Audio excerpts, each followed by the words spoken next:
Jon Snow stood in the courtyard of Winterfell, snowflakes melting in his dark hair, eyes fixed on the archery targets that Bran was trying to hit. It was the day King Robert Baratheon arrived, a day that would upend the Stark family's world. As the gates opened and the royal procession streamed in, Jon felt a tightening in his chest that had nothing to do with the cold. He was only a bastard in this grand place, neither a Stark in name nor a man of the Watch yet, though his plans had been clear for months now. He had intended to leave with his uncle Benjen for the Wall. He had steeled his heart to say goodbye to the only home he had ever known so that he would not live forever in the shadow of his true-born siblings. But the sight of the king's retinue, mighty knights in shining armor, the Lannister guards gleaming in gold, the proud swirl of banners sent ripples of doubt through him. He wondered, for the first time in his young life, if there could be another path. It was a feeling as soft as a whisper, that moment of hesitation and unspoken question borne upon the wind. He had told everyone that he would go, that he must. Catelyn Stark's coldness had long been a silent impetus for him to find a place of his own, somewhere beyond Winterfell. He loved his brothers in all but name, Robb, who was sometimes distant but also caring, Bran, earnest and hopeful, Rickon, too young to understand anything but love, and of course the girls, Sansa and Arya, so different yet so dear. But his presence was a perpetual reminder to Lady Stark of her husband's alleged transgression, and Jon wished to go somewhere that did not constantly sting him with shame. Yet as the king dismounted and embraced Eddard Stark, as Queen Cersei stood with regal poise, as the visitors scattered to find their rooms, life shifted in a single heartbeat. Jon found himself alone in the courtyard, half-formed thoughts swirling. He was 17 and had never known his mother.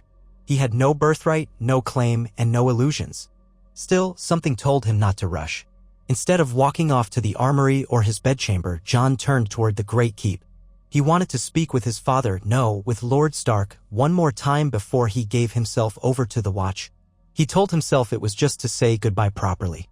But deep down, he suspected there was more to it. He found Lord Stark in his solar, brow furrowed in thought. Ned Stark was never one to wear his heart openly, but Jon had learned to read the lines on his face over years of stolen moments and fatherly glances. He entered quietly and knelt, the way a page might show deference to his liege. Ned looked up, and though the flicker of tenderness in his eyes was fleeting, Jon caught it. "Jon," Ned said, voice low. "I thought you'd be with your uncle." Jon stood. "I wanted a moment to speak with you before I go." Ned sighed. "I've talked with Benjen. We'll set out after the king departs." "You'll be sworn in if that's truly what you want." Jon swallowed. The fire crackled in the hearth, filling the silence with soft hisses. "I thought it was. I've dreamed of it as my place in the world." Now he hesitated, feeling embarrassment color his cheeks. Ned studied him. "You're uncertain?" Jon nodded. His adoptive father rose and placed a hand on Jon's shoulder. "It is a hard life and not a decision to be made lightly. You see it as an escape. I will not lie, I thought it might be best for you, away from the court and from Winterfell, where your birth might not cast so long a shadow. But I do not want you to regret it. Every man who joins the Watch forfeits family, inheritance, marriage, everything. You must be sure." Those words echoed through Jon's mind. For a moment, he imagined a life beyond the Wall. Endless cold, the unchanging black cloaks, the solemn vow of never taking a wife. He knew the vow was meant to be honorable, a lifelong commitment. But a flicker of desire and longing seized him. He thought of someday having children, of living in a way that was not just duty. He left without giving Ned a final answer. That night, he dined with the family in the Great Hall, though he took his usual place at the outskirts of attention. He saw how King Robert laughed and drank, how Queen Cersei looked at him with cool distaste, and how Sansa and Arya peered around in wonder at the Lannisters and their retinue. Next to Ned sat Catelyn, whose eyes flitted over Jon once with the barest courtesy. The tension in the hall was subtle but present. Jon felt it in every glance, every hushed conversation between his father and the king. By the time the candles burned low, Jon had made a choice. He would wait. Not forever, but he would not swear his life away yet, not until he was certain. It was the smallest shift in the tapestry of fate, a single thread moved ever so slightly to the left. But from that night onward, nothing would ever be the same. When dawn broke, Jon stood outside in the courtyard again, practicing sword forms with a wooden blade. Ser Roderick Castle had taught him well, and he moved with a quiet grace. Snow clung to the edges of his cloak, and his breath plumed in the crisp air. He lost himself in the repetition, the arcs of the wooden sword cutting through the hush. "Jon," came a familiar voice, breathless. Robb approached, bundled against the cold. "You're up early. I thought you'd be in your chambers, packing." Jon paused, blade mid-swing. "I'm not leaving yet." Robb tilted his head. "Why not?" John sighed. I'm not sure. Something feels wrong about leaving now. Robb regarded him with those steady Tully blue eyes. I see. If you need to talk, I'm here. They stood there, the bastard of Winterfell and the heir to the north, not for the first time quietly acknowledging the brotherhood that had bound them since they were small. A swirl of fierce devotion and unspoken sorrow twisted in Jon's chest. He wondered if that bond would endure once Robb inherited Winterfell and Jon took the Black, or if their paths might lead them to entirely different destinies. The king extended his stay for reasons unknown to many. Whispers floated that Robert was discontent with the cold, that he wanted more time to hunt, or that the queen demanded respite in Winterfell's relative isolation. Others said the king and Lord Stark had secret business to discuss. Whatever the reason, Robert did not depart swiftly, and so Jon remained day after day, drifting on the edges of feasting and talk. One day, Jon found himself in the company of Benjen Stark, who had been a man of the Night's Watch for years. They stood atop Winterfell's ramparts, gazing out over the snow-laden trees. Benjen, dark-haired like his brother Ned, had a stern but caring manner that reminded Jon of the fatherly presence he sometimes yearned for. He placed a gloved hand on Jon's shoulder. The wall awaits, nephew. The vows wait. The north waits. Have you found your courage yet? Jon's mouth felt dry. I know my duty. But is it my duty to swear my life away at 17, never to? Benjen's grip tightened. To marry, to sire children? All that is forgone for the Black. That is the price of honor for us. It may be that your father, in his gentleness, has not forced the point, but we both know it might be better for you in the long run. The world grows dangerous, Jon. Jon bristled. You think I can't handle it? That I'm safer hidden behind the wall than in Winterfell? Benjen's eyes narrowed. I think you can handle anything you put your mind to, but the Watch needs men of honor, and you strike me as just that sort. Think on it. You will not remain a boy forever. Jon looked out across the rooftops, heart pounding. I'm not going. Not yet, he said at last. Benjen frowned, but after a pause, he nodded. Very well. I'll return alone then. But if you change your mind, I'll be at Castle Black. When his uncle departed, Jon stood there alone, a swirl of emotions roiling. He sensed the future dark and uncertain, but something in him had begun to yearn. For a name, a place, a claim on life that was more than an oath of celibacy and eternal vigilance. For a moment, he felt guilty, as if he had betrayed Ned's trust by rebuffing the call of the Watch. But the sense of relief that washed over him was undeniable. A week later, the day dawned for Robert Baratheon to leave Winterfell at last. The king, accompanied by Ned, would travel south. It was rumored Ned would be named Hand of the King. The entire castle was abuzz. Servants rushed to prepare wagons, knights loaded supplies, and Cersei Lannister looked on with thin-lipped boredom. Jon had made his decision. He would remain in Winterfell a while longer. He had confided in Arya, who teased him that he was too mopey to wear black anyway. She was quick and sharp-tongued, but there was genuine fondness behind her japes. Sansa, for her part, gave Jon a polite smile when told he would stay. Bran seemed pleased, as if the notion of losing two brothers, Robb to someday become Lord and Jon to the Watch, had been too heavy a weight on his heart. But Lady Stark said nothing to Jon. She did not look at him nor speak of him as Ned took leave of his family and prepared to ride south with the royal party. And so Jon lurked on the sidelines, watching Ned bid farewell to Robb, who was to stay behind. To Catelyn. To his younger children. He took a moment to speak with Jon, voice low. You've chosen to remain, Ned said. I won't forbid it, but are you certain you won't ride south with me?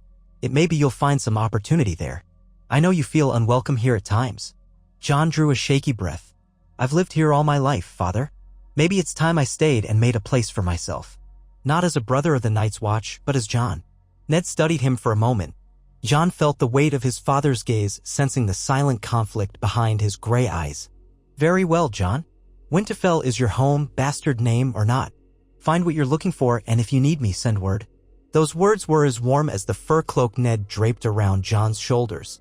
Without further ado, Ned Stark rode off with the king, the direwolf sigil trailing behind him. Jon felt a pang of regret that he had not said more, had not demanded the truth of his parentage, or asked for the 100 answers he had always sought. But a wave of resolve swept it aside. He would forge his own fate. In the days that followed, a strange hush fell over Winterfell. So many men had left with Ned that the castle felt emptier. The lords and ladies who remained milled about their duties. Robb, thrust more firmly into the role of caretaker, began to show glimpses of leadership. He spent hours with Maester Luwin, discussing supply inventories, ravens from White Harbor, and the small crises that rose every day. Catelyn Stark busied herself with the running of the household, though sorrow touched her countenance from time to time, as if she knew that Ned's journey to King's Landing might end poorly. But she was a woman of composure, strong and proud, and seldom let the anxiety show. Jon tried to keep to the periphery. The last thing he wanted was to provoke Lady Stark or disrupt the uneasy balance of the household. He spent his mornings training in the courtyard, practicing archery beside Bran or sparring with Robb. He would help Hodder stable the horses or speak quietly with old Nan, who loved to share tales of White Walkers and the Long Night. But soon Jon's restlessness grew. He was no lord, had no official role here. Winterfell's masters saw him as a bastard of no real station. Even the men who liked Jon well enough sometimes fell back on that label with pity or mild contempt. Only Robb treated Jon with full equality. Bran looked up to him. Arya idolized him in her own scrappy way, and little Rickon clung to him like an older brother. Still, Jon felt a fierce desire to prove himself worthy of more than just scraps from Winterfell's table. One evening, he approached Robb in the great hall, where a handful of bannermen lingered after dinner. The trestle tables were being cleared, and the hall smelled of roasted onions and boar. Tapestries stirred in the draught from the open doors. Robb sat near the raised dais, speaking to a few of the men about boundary disputes to the west. Jon waited for a lull in the discussion before catching Robb's eye. "Brother," Robb greeted him warmly, "you look as though you have something on your mind." Jon took a slow breath. "I do. I want to help. Truly help. Not just with training or in the stables." Robb cocked his head. "And how would you help? You're managing the North in Father's absence. You'll need men you trust to oversee certain tasks. I can ride, I can fight, I can." The older men at the table exchanged glances, faint smirks hovering on their lips. Robb silenced them with a firm look. "I trust Jon as much as any of you," he said. There was a hush. "Though he's not a trueborn Stark, I have never found him lacking in honor or ability." Jon felt a surge of gratitude, though he noticed how some men's eyes flicked toward him with reluctance. Robb continued, "Winterfell can use another set of eyes on our borders. There have been reports of bandits near the White Knife. We need a small group to investigate. You could lead them." It was a modest responsibility, not some grand command. But Jon's heart swelled. He bowed slightly. "I'll do it, if that's what you want." Robb reached out, clasping Jon's forearm in a show of brotherly kinship. "I want a man I can trust. Ride out tomorrow with a half-dozen men and see what truth there is to the rumors. Report back within the fortnight." Early the next morning, Jon saddled his horse, an iron-gray courser with a proud gait, and set out with 6 men behind him. There was Ed, a quiet soul who seldom spoke except to complain about the weather, but who was a decent shot with a bow. There was Sten, a tall man with a scar over one eye who had once served as a guard in Winterfell before heading south for a time. The others were of lesser renown, stable hands and lower guardsmen, all wearing Stark livery. Jon felt the weight of their regard. He was not their lord, but they followed him in Robb's name. That trust spurred him onward. The journey took them across the Wolf's Wood, where leafless branches shivered in the winter wind. Snow drifted around them, crunching under the horses' hooves. Jon felt Ghost's presence even before he saw the direwolf, who bounded alongside them with silent footsteps, as white as the snow. Ghost had not departed for the wall either. Jon wondered if that was some omen of the path he had chosen. They crossed frozen streams and glimpsed signs of game. Hares, a fox in the distance, crows perched on skeletal branches. At night, they made camp under the broad canopy of pine trees, where the wind was blocked and they could light a small fire. Jon took first watch, letting the men rest. His cloak pulled tight against the biting chill. He listened to the forest, half expecting to hear the howling of dire wolves or the far-off rumble of some monstrous beast.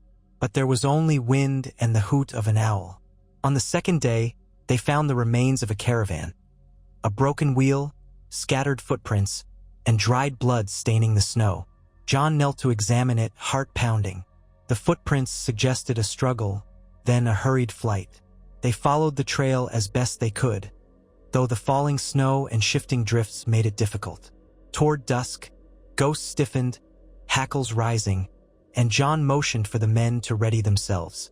They caught sight of a lone figure crouched beside a rocky outcrop, rummaging in a sack. John motioned the others to wait. He approached slowly, hand near the hilt of his sword. The figure whirled, revealing a gaunt face and hollow eyes, a short blade clutched in a trembling hand. He wore ragged furs, and blood spotted his tunic. The man made a guttural sound and lurched forward, but Ghost sprang between them, growling. John drew steel. "Who are you?" he demanded. "What happened here?" The man did not answer with words. He rushed forward, swinging wildly. John sidestepped the blow.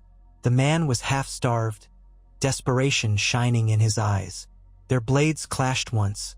Then John disarmed him with a practiced sweep. The man collapsed, panting, tears streaming down his grizzled cheeks. Sten and the others arrived, binding his hands. When they questioned him, the man babbled about bandits who roamed the roads, slaughtering caravans for supplies. He claimed he had barely escaped with his life, though the blood on his tunic might have been from an earlier victim. It was difficult to tell if he was a victim or a villain. John had to make a choice. After hearing his pleas for mercy, John decided to take him along, hoping to deliver him to justice at White Harbor, where they could sort fact from falsehood. They pressed forward. On the fourth day, they found the bandits. Sprawled across a clearing, 7 men were drinking stolen ale around a fire, their horses picketed behind a cluster of rocks. They were clearly well armed, boasting an assortment of battered swords, axes, and spears. Their clothes were a hodgepodge of scavenged garments. The men with John exchanged grim looks. "Shall we circle round them?" Ed asked. "We might cut off their retreat." John considered. They were outnumbered, but if surprise was on their side, they might prevail. "We do this carefully," he said. "Sten, you and Ged take the north side. Ed, you and Turin circle south. I'll approach from the front, see if they're willing to talk. If not, we fight. Keep your wits." John and Ghost advanced on the group. At first, the bandits did not notice him. One of them rose to relieve himself against a tree. The moment he spotted John, he barked in alarm. The rest scrambled to their feet, fumbling for weapons. John stopped a dozen paces away, sword still sheathed. "In the name of Robb Stark, Lord of Winterfell, I demand your surrender," he called, voice echoing across the clearing. His men emerged from the trees, bows half-drawn, weapons ready. "Lay down your arms and you'll be treated fairly." The bandits glanced among themselves. For a moment, John thought they might comply. But then the largest, a bearded brute, roared and charged, brandishing an axe. The others followed suit. John barely had time to draw Long Claw, a castle-forged steel sword, a gift he had received from Ned not long ago, before the brute was upon him. The bandit swung the axe, and John leapt back. Steel clanged in the air, sparks spitting from the impact. Ghost darted in, snapping at the man's leg, forcing him off balance. John lunged, blade biting into the bandit's side. The clearing erupted into chaos. Ed and Sten loosed arrows.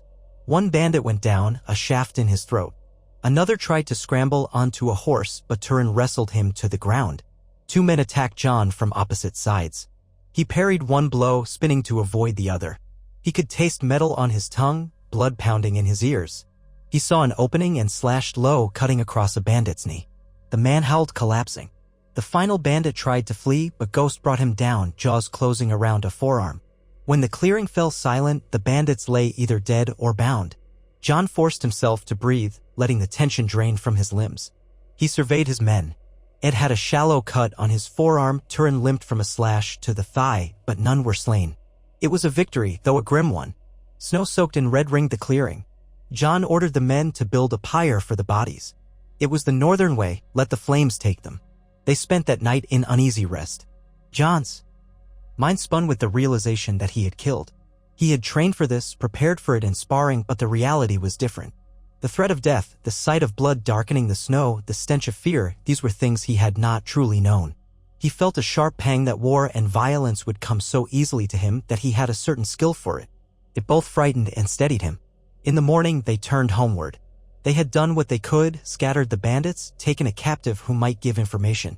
John felt a strange blend of pride and sorrow. He had succeeded in his task, protected the north in some small way. As they rode, he wondered if this was how Ned had felt all those years, quietly bearing the burden of dispensing justice and safeguarding his people. They arrived at Winterfell without fanfare. The gates opened to admit them and stable boys rushed forward. Jon slid from the saddle, letting out a weary sigh. Robb emerged from the great hall to greet them, eyes bright with curiosity. Jon gave his report in a concise manner, explaining how they had tracked and fought the bandits, what losses they had inflicted, and the single captive they brought back. "Well done," Robb said, placing a hand on Jon's shoulder. His face was solemn, yet pride glimmered in his eyes. "You've served Winterfell well, brother." Jon's chest tightened with an odd emotion. He managed a small smile. The men dispersed, carrying their prisoner to the dungeons. Robb insisted Jon wash and rest, but not before Catelyn Stark stepped into the courtyard, drawn by the commotion.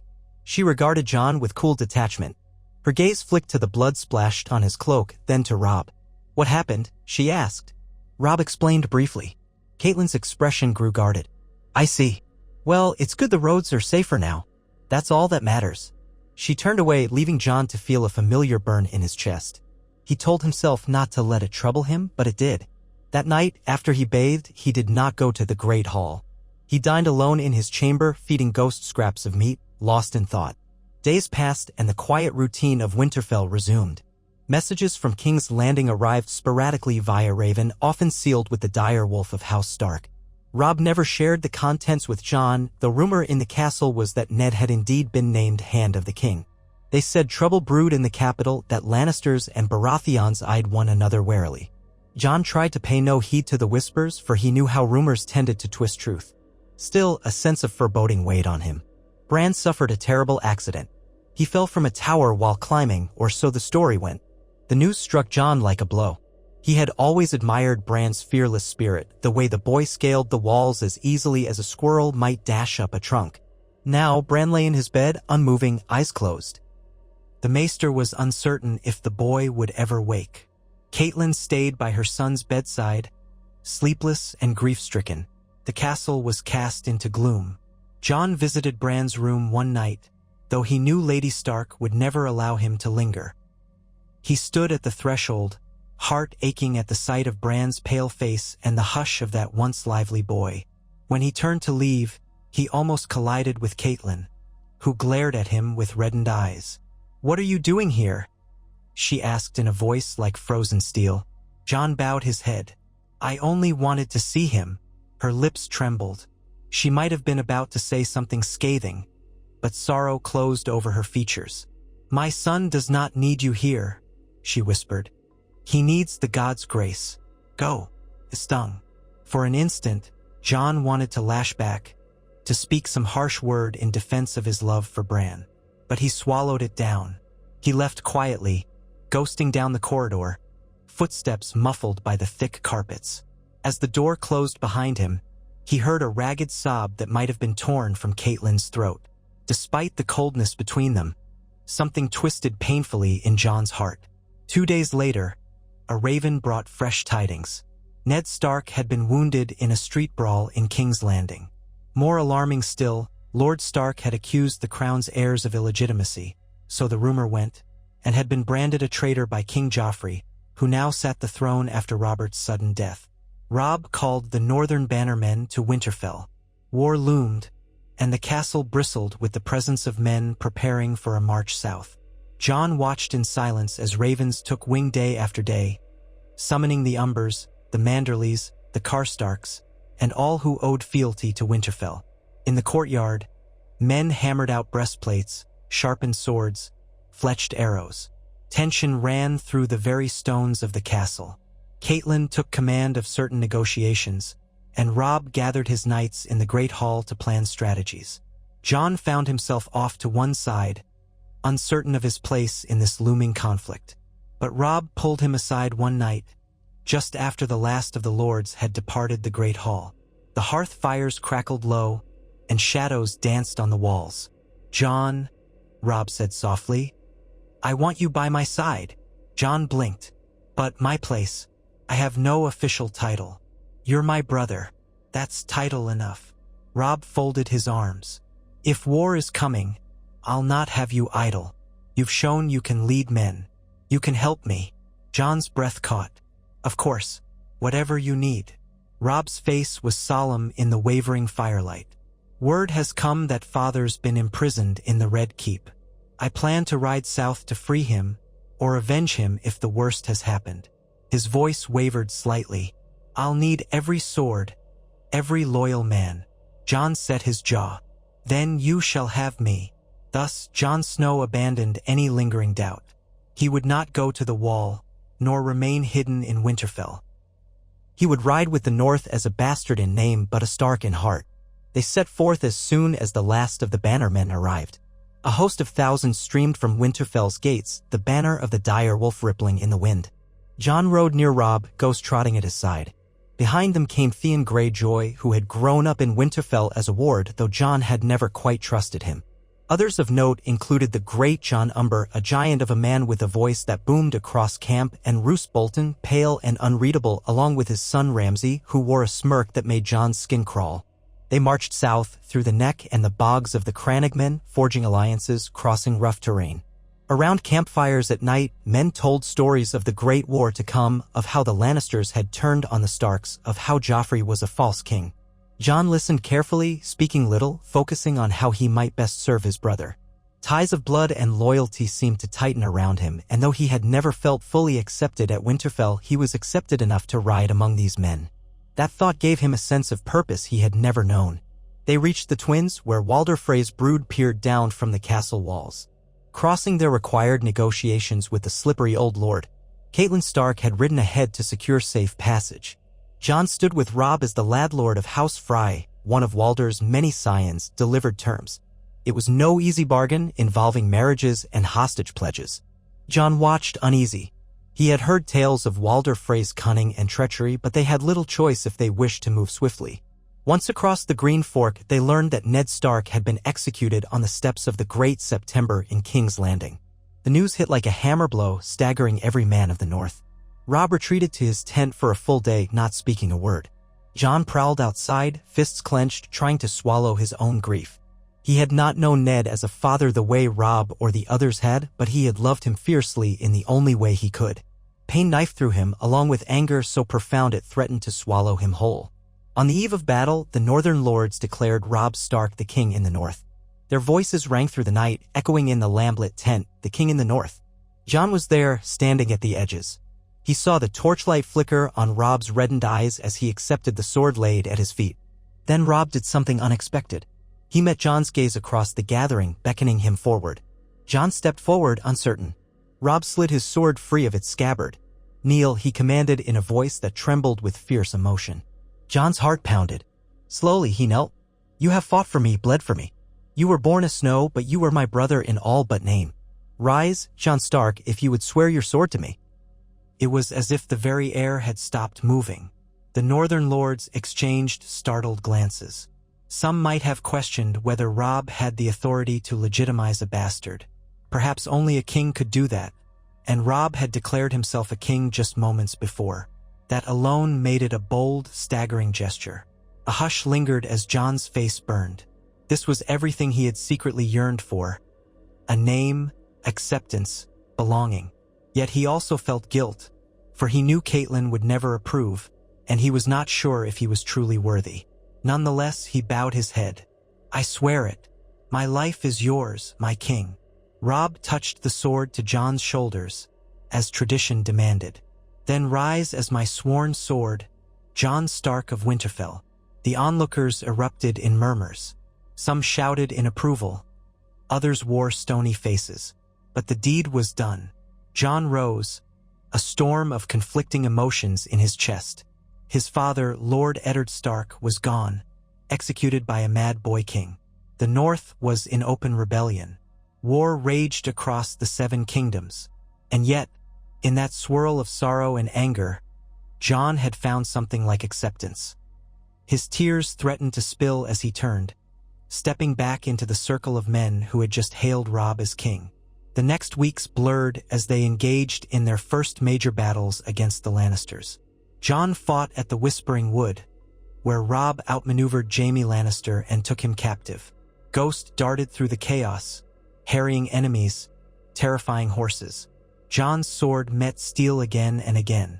Each time he struck, Images of Ned's final moments plagued him, fueling his anger. Yet every night, he lay awake, exhausted but alert, dreading what new calamity would come. Through it all, Robb grew into his role as king in the north. He held war councils in his tent, attended by his bannermen and close advisors. Jon was often included now, standing quietly at the edge, listening as men like the great Jon demanded they march on Harrenhal, or as Roose Bolton counseled caution. Catelyn Stark, after rejoining them, spoke of alliances with Renly Baratheon or Stannis, anything to bring down Joffrey. She was polite to Jon but distant. Never once did she call him Stark. Still, Jon honored her as the king's mother. One night, after a victory that left hundreds dead and more wounded, Jon wandered the edges of camp, uneasy. He came upon a group of prisoners, Lannister soldiers who had surrendered or been captured. He paused, scanning their faces. Some were boys no older than he was. Others were grizzled veterans with haunted eyes. It struck him that war reduced men to such primal states, discarding mercy like an afterthought. He wondered if he, too, was becoming callous. Then one of the prisoners, a wounded man with a bandaged arm, met Jon's eyes. There was no hatred there, only fear. Jon turned away, disturbed. War raged across the Riverlands. The Riverlords rallied to Robb's banner, seething at the atrocities committed by Gregor Clegane. Jon took part in skirmishes, riding alongside men who began to call him the White Wolf for how Ghost accompanied him. He discovered a gift for strategy, gleaned from a lifetime of watching Ned Stark pass judgment and lead with calm authority. He also discovered that men of the North, some at least, looked askance at him for being a bastard. But now that Robb had named him Stark in name as well as heart, those whispers were softer, overshadowed by the weight of a king's decree. Between battles, Jon tried to pen letters to Arya, Sansa, or even to Catelyn, though he doubted she'd read them. But he rarely found the words. He thought of the younger boys, Bran and Rickon, left behind in Winterfell's care. He had heard no news of Bran's recovery. Catelyn only spoke of it once, eyes flitting away, saying that Bran had awakened but had lost the use of his legs. Jon prayed to the old gods that the boy would find some measure of peace. Months slipped by. The North had broken from the Iron Throne, proclaiming Robb as their king. Stannis Baratheon contested the throne from Dragonstone. Renly declared himself king in Highgarden. Chaos spread through the realm. In the midst of it, Jon rode with Robb from one battlefield to another, forging alliances, capturing strongholds, freeing villages ravaged by Lannister outriders. With each step, he became a little stronger, a little more certain that he had found a place in the world beside his brother, championing the honor of House Stark. Yet fate does not forget the smallest crack in the fortress walls. In time, rumors began to swirl that Theon Greyjoy had gone to treat with his father, Balon Greyjoy, for ships and men. Jon felt uneasy about that. He had never truly trusted Theon, who carried an arrogance that rankled. Robb believed Theon to be a friend, nearly a brother. But behind Theon's smiles lurked ambition and simmering resentment at being a ward for so many years. Jon tried to warn Robb to be cautious, but Robb brushed it aside, trusting Theon's loyalty. In the lull between battles, after they had seized the crag, Robb summoned Jon late one evening. Candlelight flickered across a map spread on a wooden table. Catelyn was also there, her posture rigid. Roose Bolton hovered near the back, silent as a wraith. "I need you to ride to White Harbor," Robb said, indicating the harbor's position on the map. "Lord Wyman Manderly must be convinced to send ships. He's been reluctant, citing losses and the need to protect his trade routes. But we need every vessel for the war effort." Jon folded his arms. "Me?" "Yes," Robb said quietly. "You carry the name Stark now, and you've proven yourself. I trust you to speak with our allies as my representative." Catelyn cleared her throat, and Jon sensed she wanted to object. But she held her tongue, eyes flicking from Jon to Robb. At last she said, "Take a proper guard, Jon. The roads are not safe." Jon nodded. Despite the tension in the room, he felt a quiet pride. Robb trusted him with a delicate mission that required more than brute force. He set out at dawn with a small escort riding northward. The journey took him through ravaged lands where smoke rose from the remnants of burned villages. The war had left scars everywhere. Jon traveled with caution, carefully avoiding enemy patrols. He reached White Harbor at dusk on the 6th day. The gates opened to him, and he found Lord Wyman Manderly in his feasting hall, a jolly man of immense girth who wore his wealth openly. Manderly greeted Jon with polite deference, though Jon sensed the man's eyes lingered on the Stark sigil pinned to Jon's cloak. Perhaps Lord Wyman doubted his bastardy or the story behind it, but at least he was courteous. They spoke through the night, feasting on fish and roast swan. John found himself forced to navigate the complexities of negotiation, a realm that felt far removed from the battlefield. Manderley lamented the cost of the war, the threat of Ireborn raiders along the coast, the depletion of his treasury. John countered with arguments about the Lannister threat, how the entire North must stand united, how White Harbor's loyalty would be remembered if King Robb emerged victorious. After hours of talk, Manderley finally agreed to build and crew more ships, though he would need time. That night, John dreamed of Ned Stark, seeing his father's face as stern and gentle as ever. He dreamed of the crypts beneath Winterfell where the ancient kings of the North lay. He awoke in a cold sweat, heart pounding. He wondered if the old gods were sending him a message. The next morning, as he prepared to depart, a raven arrived from the south. The news it brought struck John's party like a thunderbolt. Winterfell had been seized. Theon Greyjoy had turned on the Starks. Bran and Rickon were missing, presumed dead. John's breath caught, his vision blurring. He had to read the raven's message twice to grasp it. Theon Greyjoy had invaded the north, taken Winterfell by treachery, and claimed it in the name of the Iron Islands. 2 young boys, believed to be Bran and Rickon, had been found burned. Lady Stark's despair was said to be immeasurable. Robb had raged, calling for Theon's head. It was a betrayal beyond comprehension. John felt his world tilt. He had seen war's horrors, but this was worse, a personal wound. Bran and Rickon, 2 boys he loved, gone in the flames of Theon's madness. He clutched Ghost's fur with trembling hands, trying to steady himself. A swirl of guilt rose in him. If he had stayed at Winterfell, would it have changed anything? If he had gone to the wall, could he have done something else? His mind reeled. Grief turned to fury. He vowed to see Theon pay for his treachery, to reclaim Winterfell from the Greyjoy filth. But for the moment, he was trapped in White Harbor. He quickly ended negotiations, pressing Lord Manderley to muster his men immediately. The war was no longer only in the south, it had come to the north as well. Lord Manderley, shaken by the news, pledged to lend support. Winterfell must not remain in the hands of traitors, he declared. If your King Robb calls for me, I shall answer. John left White Harbor that very afternoon, riding hard with his guard, ignoring the weariness of the horses. Every mile northward felt like an agony. He pictured Winterfell's familiar towers blackened by fire, the dead faces of his little brothers. The roads seemed emptier than before, as if the entire land recoiled from such betrayal. At Mo Cailin, they found it garrisoned by Ironborn. Forced to skirt the stronghold, they lost time as they waded through swampy paths and hidden Crannogmen tracks. Every delay stoked John's anger. Ghost stuck close to him, snarling at shadows, almost reflecting John's inner turmoil. When at last they rejoined the main Stark host near the neck, John immediately sought out Robb. He found the king in the north in his command tent, eyes red with exhaustion and grief. Catelyn stood beside him, worry carving lines into her face. They both looked up as John entered, the expression on Robb's face twisting into heartbreak. Bran and Rickon, Robb murmured, voice ragged. Theon killed them. John's eyes burned. He tried to speak, but words fled. He lowered his head, tears threatening, a wave of sorrow almost buckling his knees. Robb shook his head, gaze distant.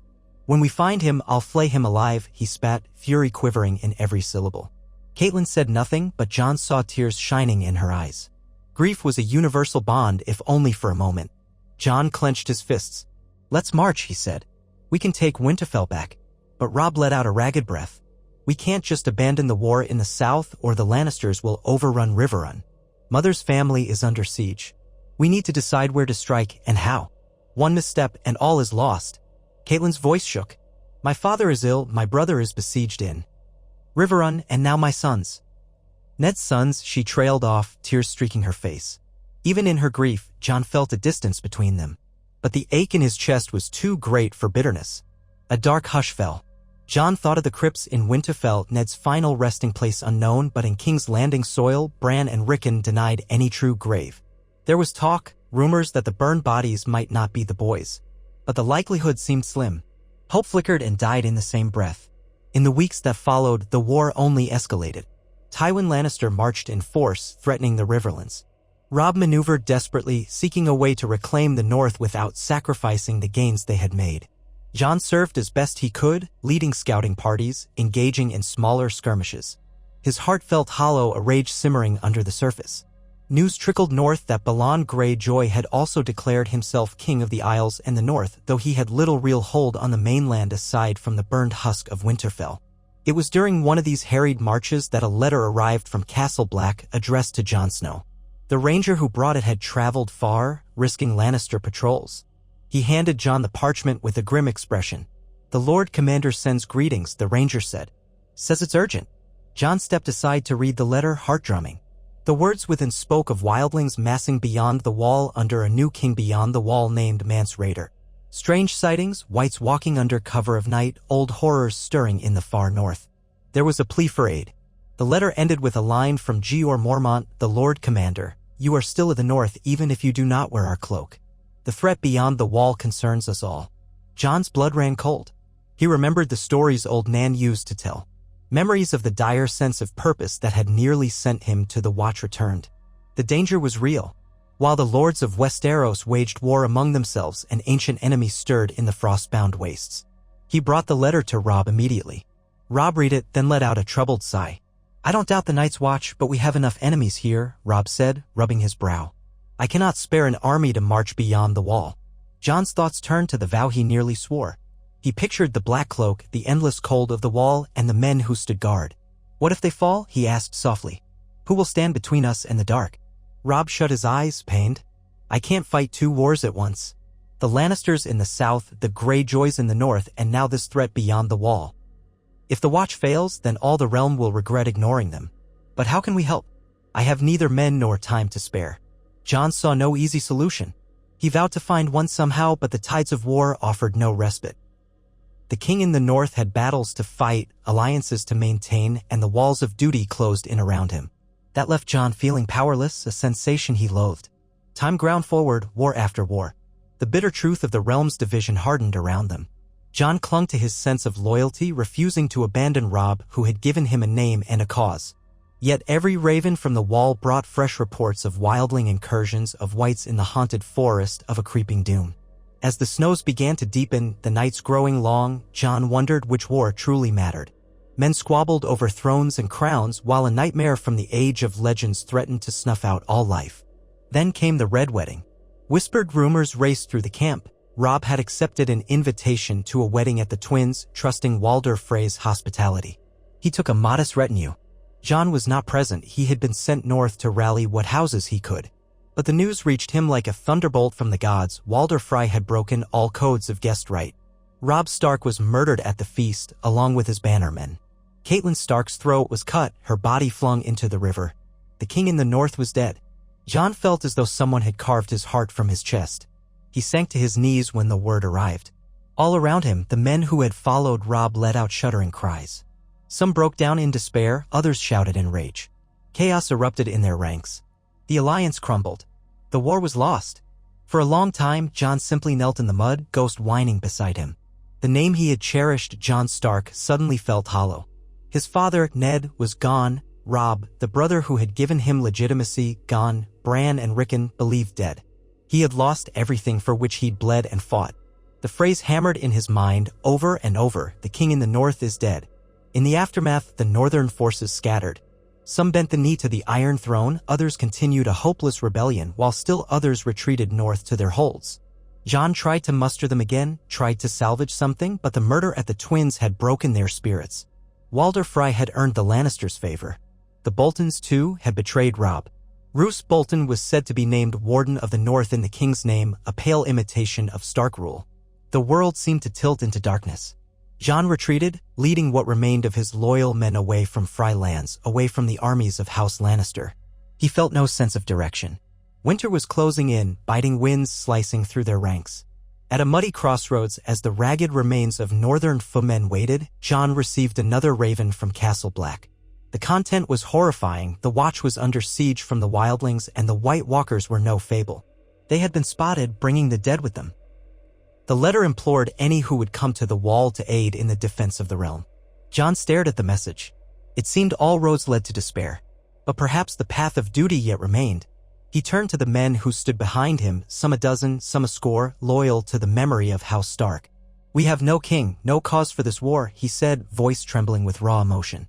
"But there's a threat beyond the wall that could destroy us all. The Watch stands alone. I will ride north to fight that threat." A hush. Some men exchanged confused glances, others nodded as if they had nowhere else to go. The name Jon Stark no longer carried weight, and he knew it.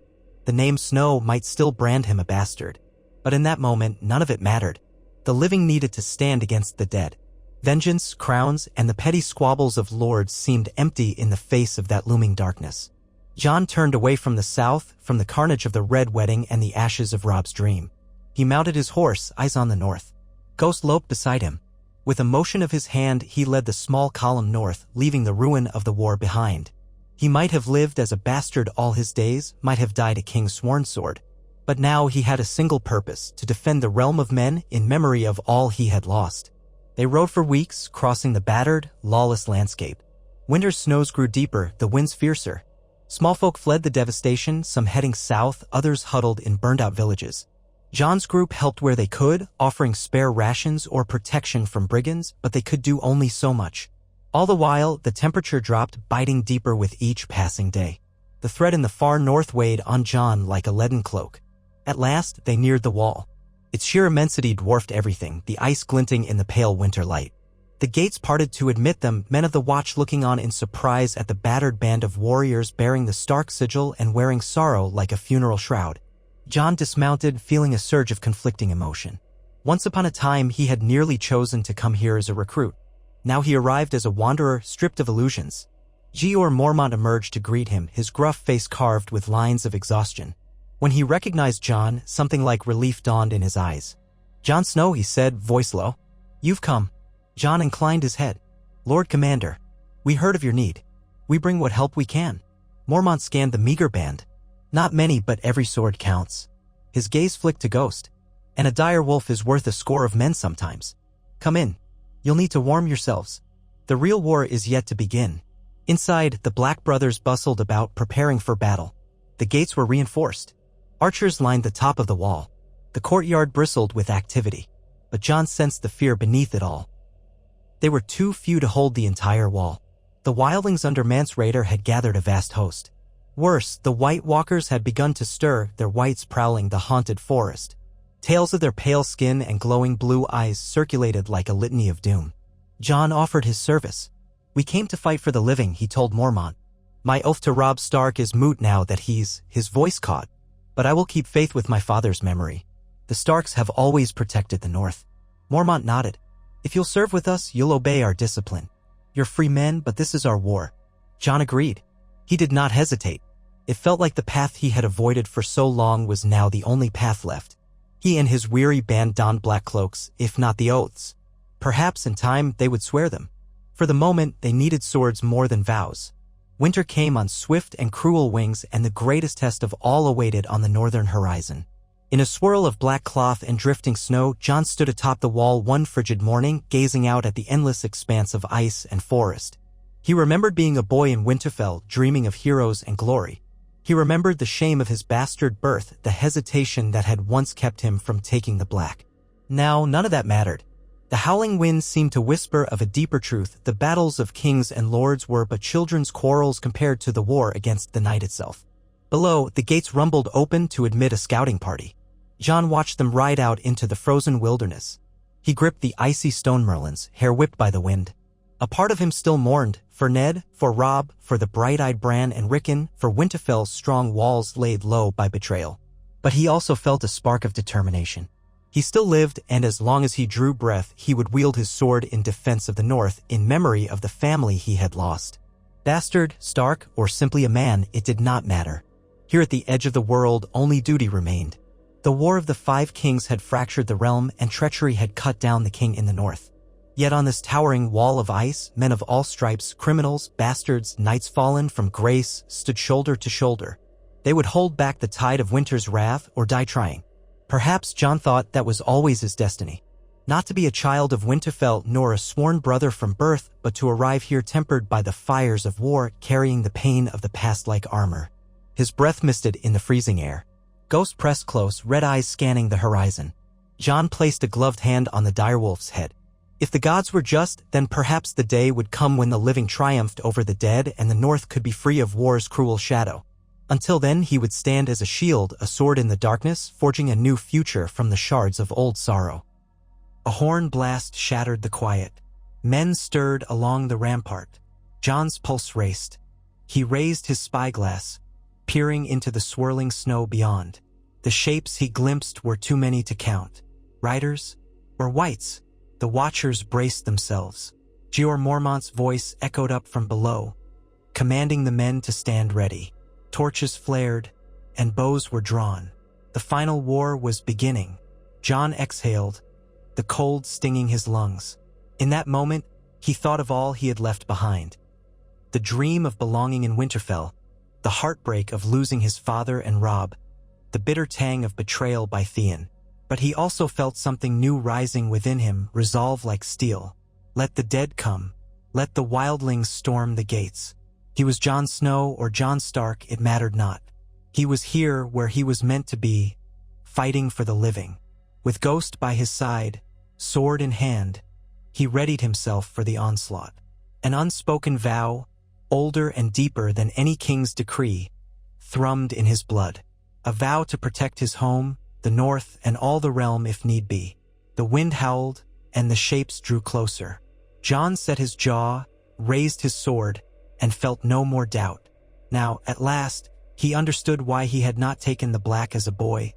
He had needed to see the world's cruelty and the price of war. He had needed to earn his place.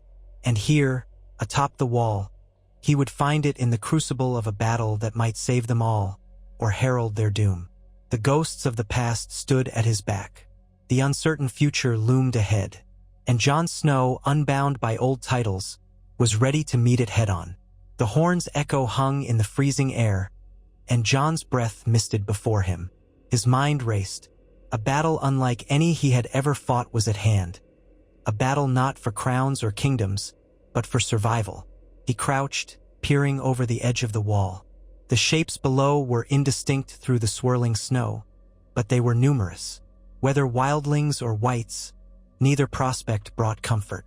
The Night's Watch had but a fraction of the forces truly needed to guard all 700 feet of ice. Jeor Mormont's voice boomed below, carrying above the wind. Archers to the ramparts. Boil the oil. Ready the scorpions.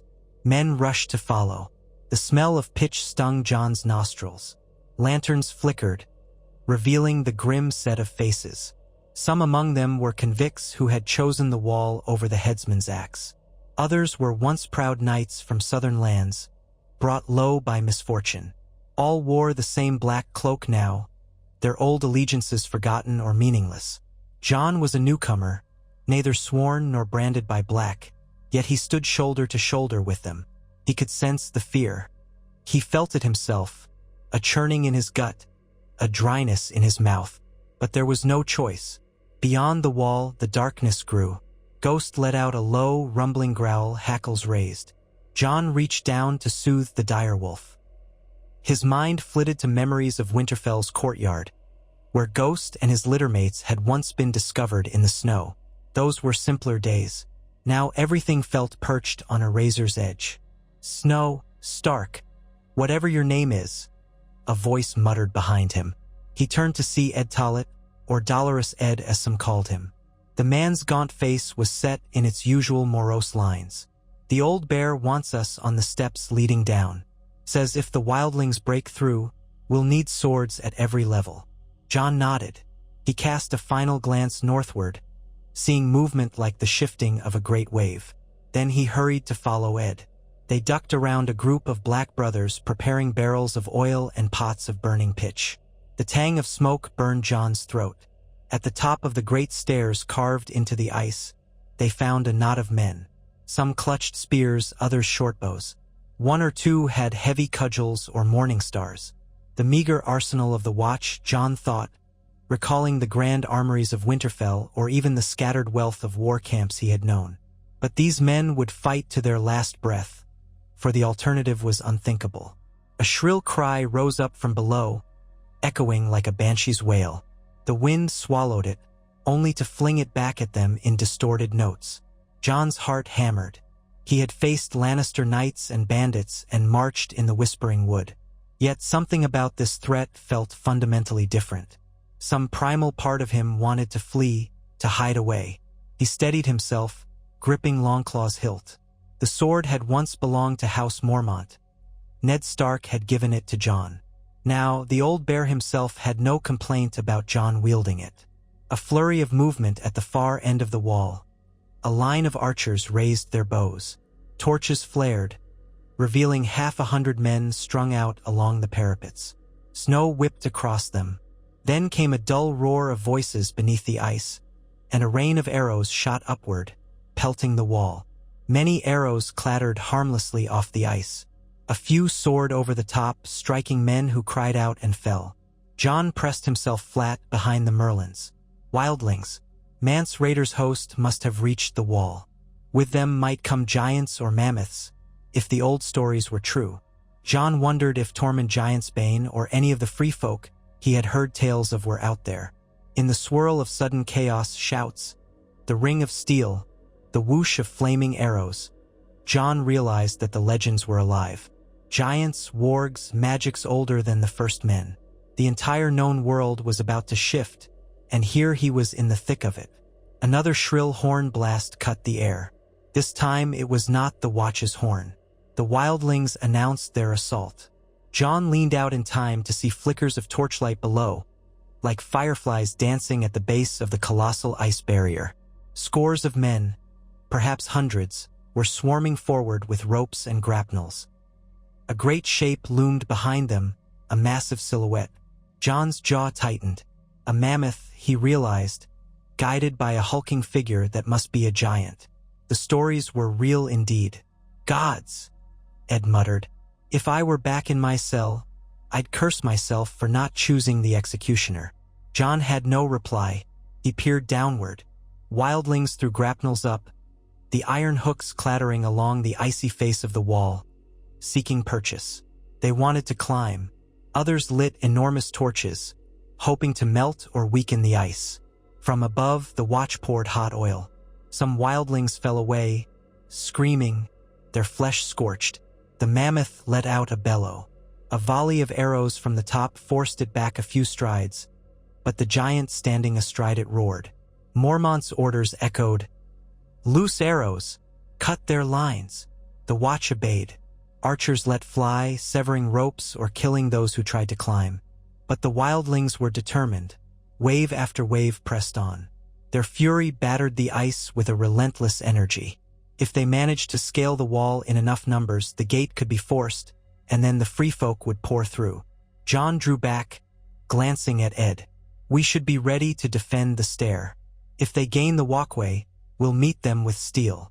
Below them, men shouted in alarm as the first grappling hooks caught a firm ridge of ice. A wildling or two scrambled onto the ledge. Swords flashed. Two black brothers lunged forward to repel them. One wildling plunged screaming into the darkness below. Another slashed a brother across the face before taking an arrow in the back. Jon exhaled, bracing himself against the wind. This was madness, but it was the duty they had sworn. Some wholeheartedly, some reluctantly.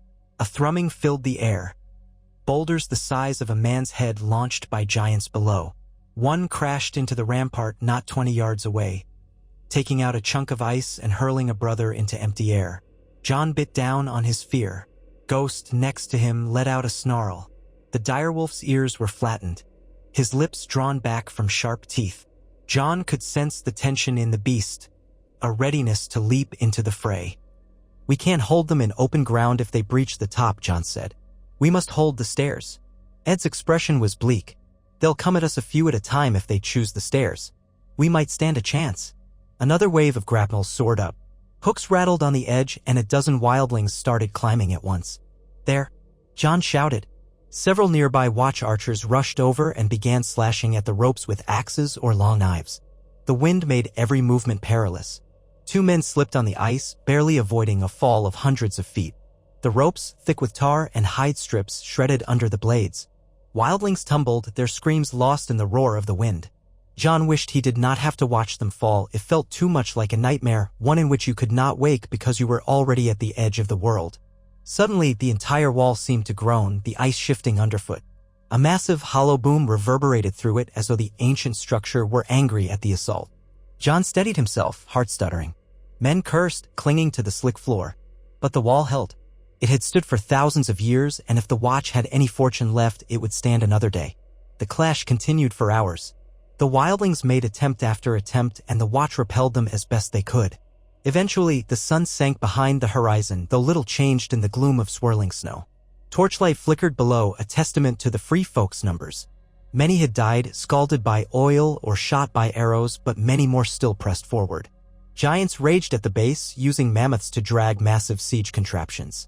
A few tried to place huge ladders of hide and wood against the wall.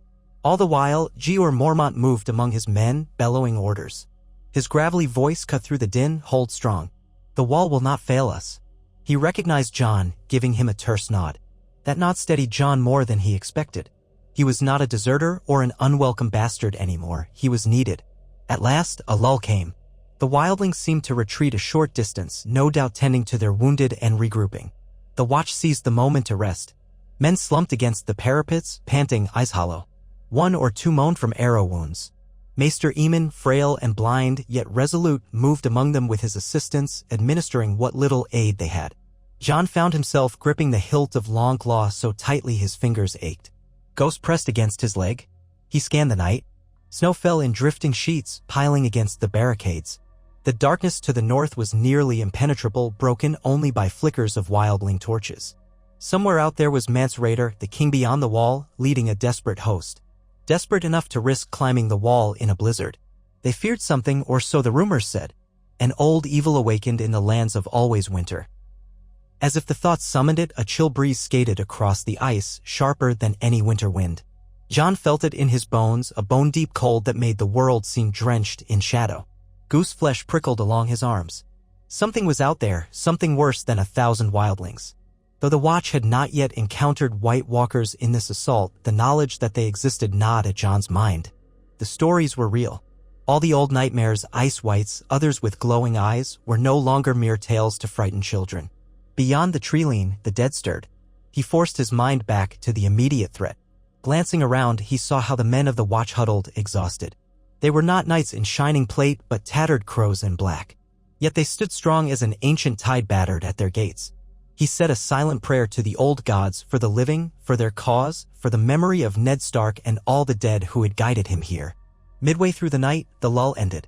The horn sounded again, 3 blasts this time. Jon's blood went cold. He remembered old Nan's stories, 1 blast for rangers returning, 2 for wildlings, 3 for White Walkers. Men all around him went rigid. Some mouthed silent curses, others whispered frantic prayers. Jeor Mormont's roar sliced through the terror. Form ranks. Light the torches, every man to arms. Jon could feel the fear coiling in his belly. 3 blasts, he murmured, eyes darting to Ed. Are we sure? Dolorous Ed's face was ashen. Better question, does it matter? If the walkers are out there, we'll see them soon enough. Lucky us. Men scrambled for fire. The archers lit arrows with trembling hands. Some knights of the watch hefted torches or swung braziers from ropes, trying to cast light out beyond the wall. Jon peered into the darkness, heart hammering. For long moments, he saw only swirling snow and flickers of wildling torches far below. Then the shrieking began. Not from the base of the wall, but farther out beyond the main wildling camp. It was a sound like cracking ice and agony. Ghosts bristled, snarling, and Jon felt a primal horror well up inside him. The shrieks drew closer. If the free folk had retreated earlier, it might not have been a regroup, it could have been a panic, an attempt to hold back the darkness behind them. A swirl of gray mist parted, and Jon saw vague shapes cresting a snowy ridge, figures moving unnaturally, some hunched, others shambling. A handful moved with lethal, inhuman grace, pale as moonlight. The walkers themselves, Jon thought, his pulse roaring in his ears. And behind them lurched an army of wights, corpses reanimated by an icy will. The wildlings had inadvertently led the others straight to the wall. The men around Jon muttered prayers and curses. A few nearly lost their nerve, but the old bear's command steadied them. Hold, he shouted. Draw them into the open. Fire arrows on my mark. Down below, the wildlings had turned to face the new threat, their torches forming a frantic ring of light. Jon could hear their voices raised in terror.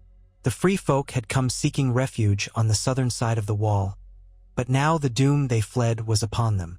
He almost felt pity. Though they were enemies in one sense, they were still living men, women, and children. The first wave of wights crashed into the wildling lines. Through the gloom, Jon glimpsed flashes of steel as the free folk fought back. But each white that fell only took a moment to rise unless it was burned or shattered. The watchers on the wall unleashed arrows, hoping to pick off what they could. Some soared wide. Others struck whites in the chest or neck, slowing them but not stopping them unless the arrow was aflame. The stench of burning flesh wafted upward. One of the pale others strode among the chaos, slender and tall, its hair like icy crystals, sword gleaming with a cold blue light. With a chilling grace, it cut down any wildling who dared cross its path. Others materialized from the whiteness of the storm, eyes glowing with an otherworldly azure. A giant roared, swinging a massive club at a cluster of whites. They scattered, limbs twisting at unnatural angles, but more took their place. Jorah Mormont bellowed again. "Rally to the gate!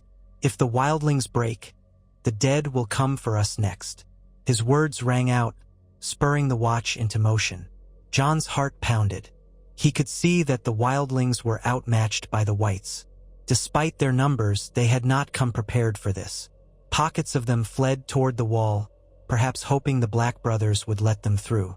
Others fought in a frenzy, steel meeting rotting bone and sinew.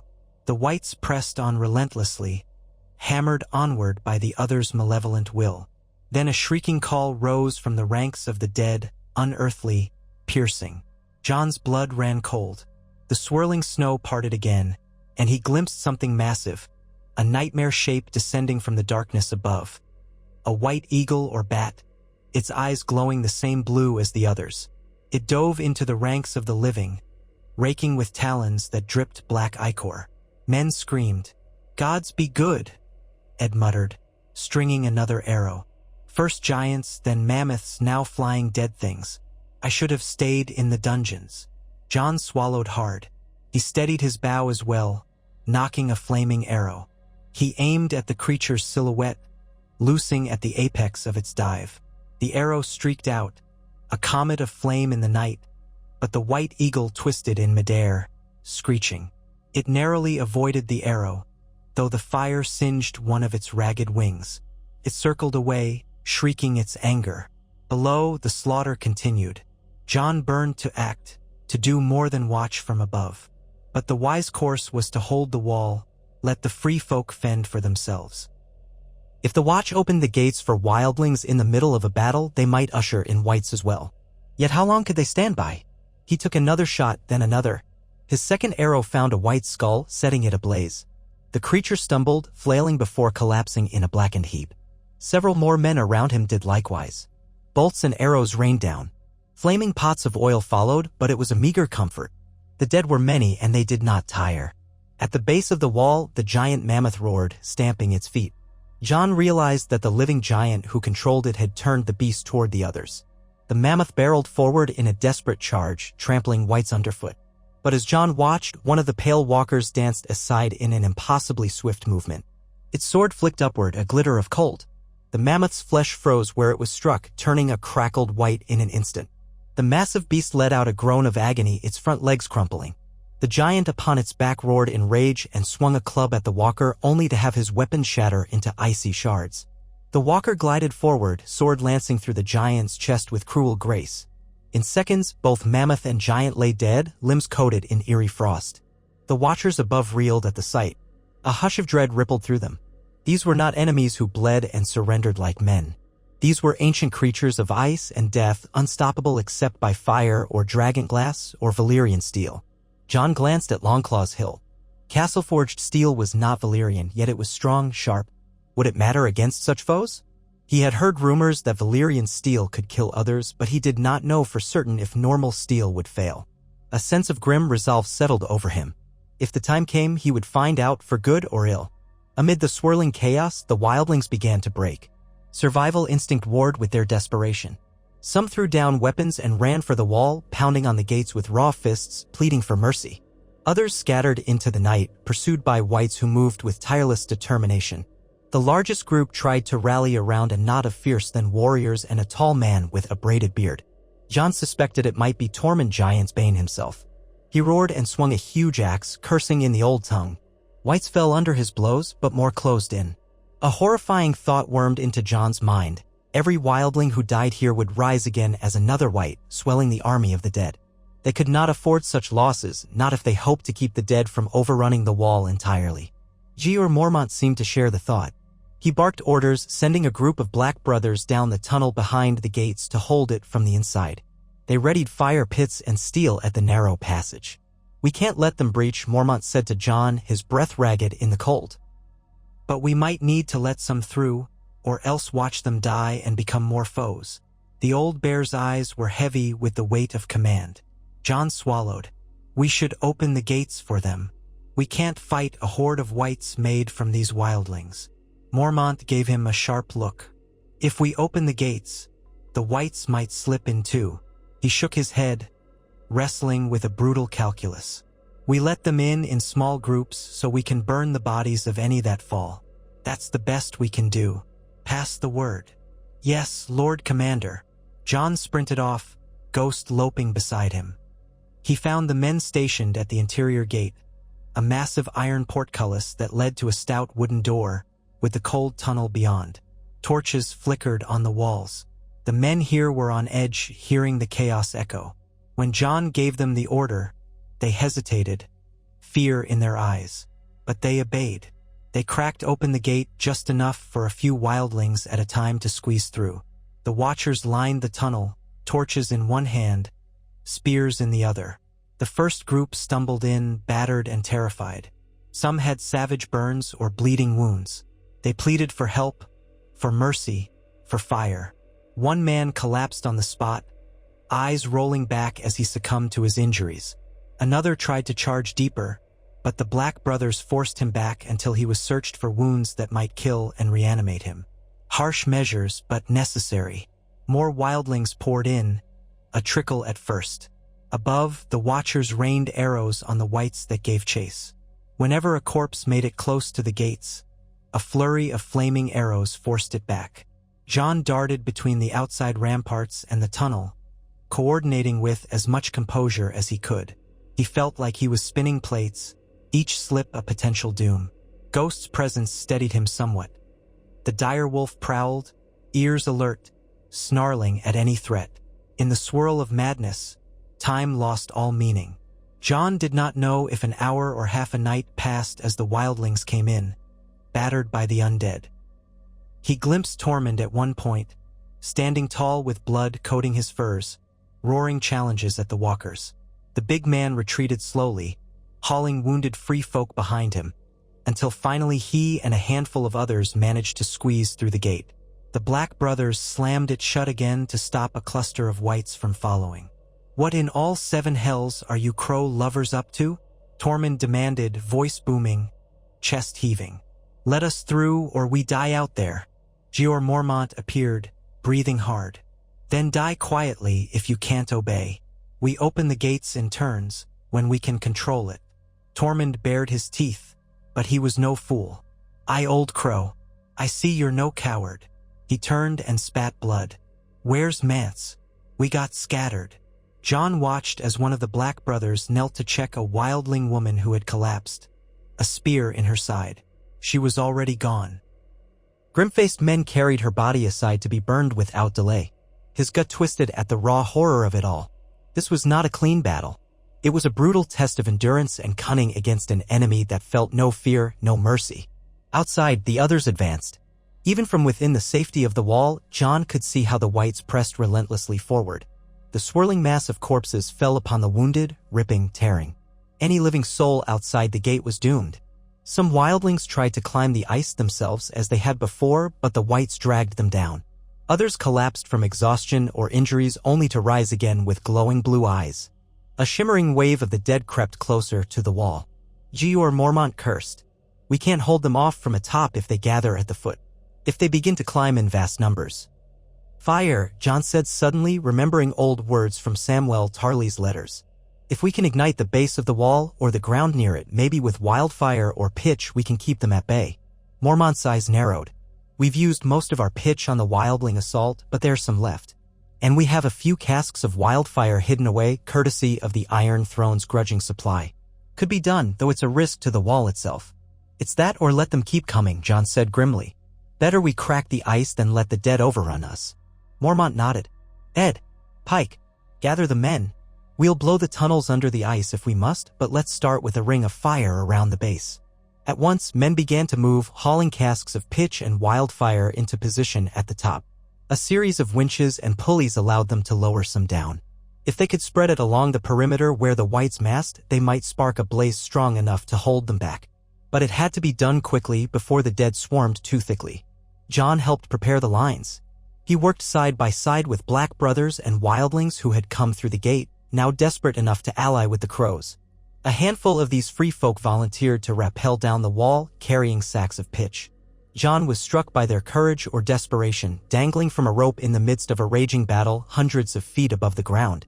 But they had loved ones to protect or vengeance to exact. Each second felt like an eternity. Through the whiteness of the storm, shapes flitted. The others moved like phantoms, slicing down any living thing in their path. Whites bunched at the foot of the wall, scrabbling at the ice, seeking handholds. Faint moans and rattles reached John's ears. With the Watchers' cover, the volunteers managed to distribute the pitch along the perimeter. Arrows flew overhead, some aflame. One volunteer was yanked off his rope by a White that leapt from a pile of corpses. His scream faded into the gloom. When the pitch was set, the Watchers hoisted the survivors back up. Then came the moment of ignition. Mormont turned to John, nodding grimly. John took up a torch wrapped in oil-soaked rags, lit it from a brazier. He stood at the edge of the parapet, staring down into a roiling sea of undead. The wind whipped snow in his face. He whispered a prayer to the old gods, or maybe all the gods who would hear. Then he hurled the torch over the edge. The pitch ignited in a roar of flames. A massive wall of fire spread around the base of the wall, fed by the casks of oil. Whites caught in its path went up like dry kindling, shrieking in alien voices. Their limbs flailed, bones snapping. The conflagration spread, spurred by gusts of wind. Men on the wall cheered, a ragged cry of hope. For a moment, John felt relief course through him. The dead might be unstoppable, but they could burn. That relief was short-lived. A new, piercing shriek cut the night, one that was both furious and cold. From the ranks of the others emerged a figure taller than the rest, clad in what looked like ice crystal armor. Blue eyes burned with malevolence. It raised a spear of pure ice, etched with runes that seemed to swirl in the torchlight. With unnatural speed, it hurled the spear at the base of the fire. The spear struck the flames and exploded, sending shards of frost outward in a shockwave that extinguished part of the blaze. John's heart lurched. He had never seen such power. In the partial gloom, Whites lurched forward where the fire had been snuffed, though enough flames still burned around them to cause confusion. Atop the wall, men shouted in alarm. Mormont cursed. "We'll need more wildfire. Light it all if we have to." They unleashed the casks. Green flames erupted as wildfire touched the pitch, bursting with a searing brilliance that lit the entire battlefield in a sickly emerald glare. John shielded his eyes. The heat blasted upward, momentarily forcing him back from the edge.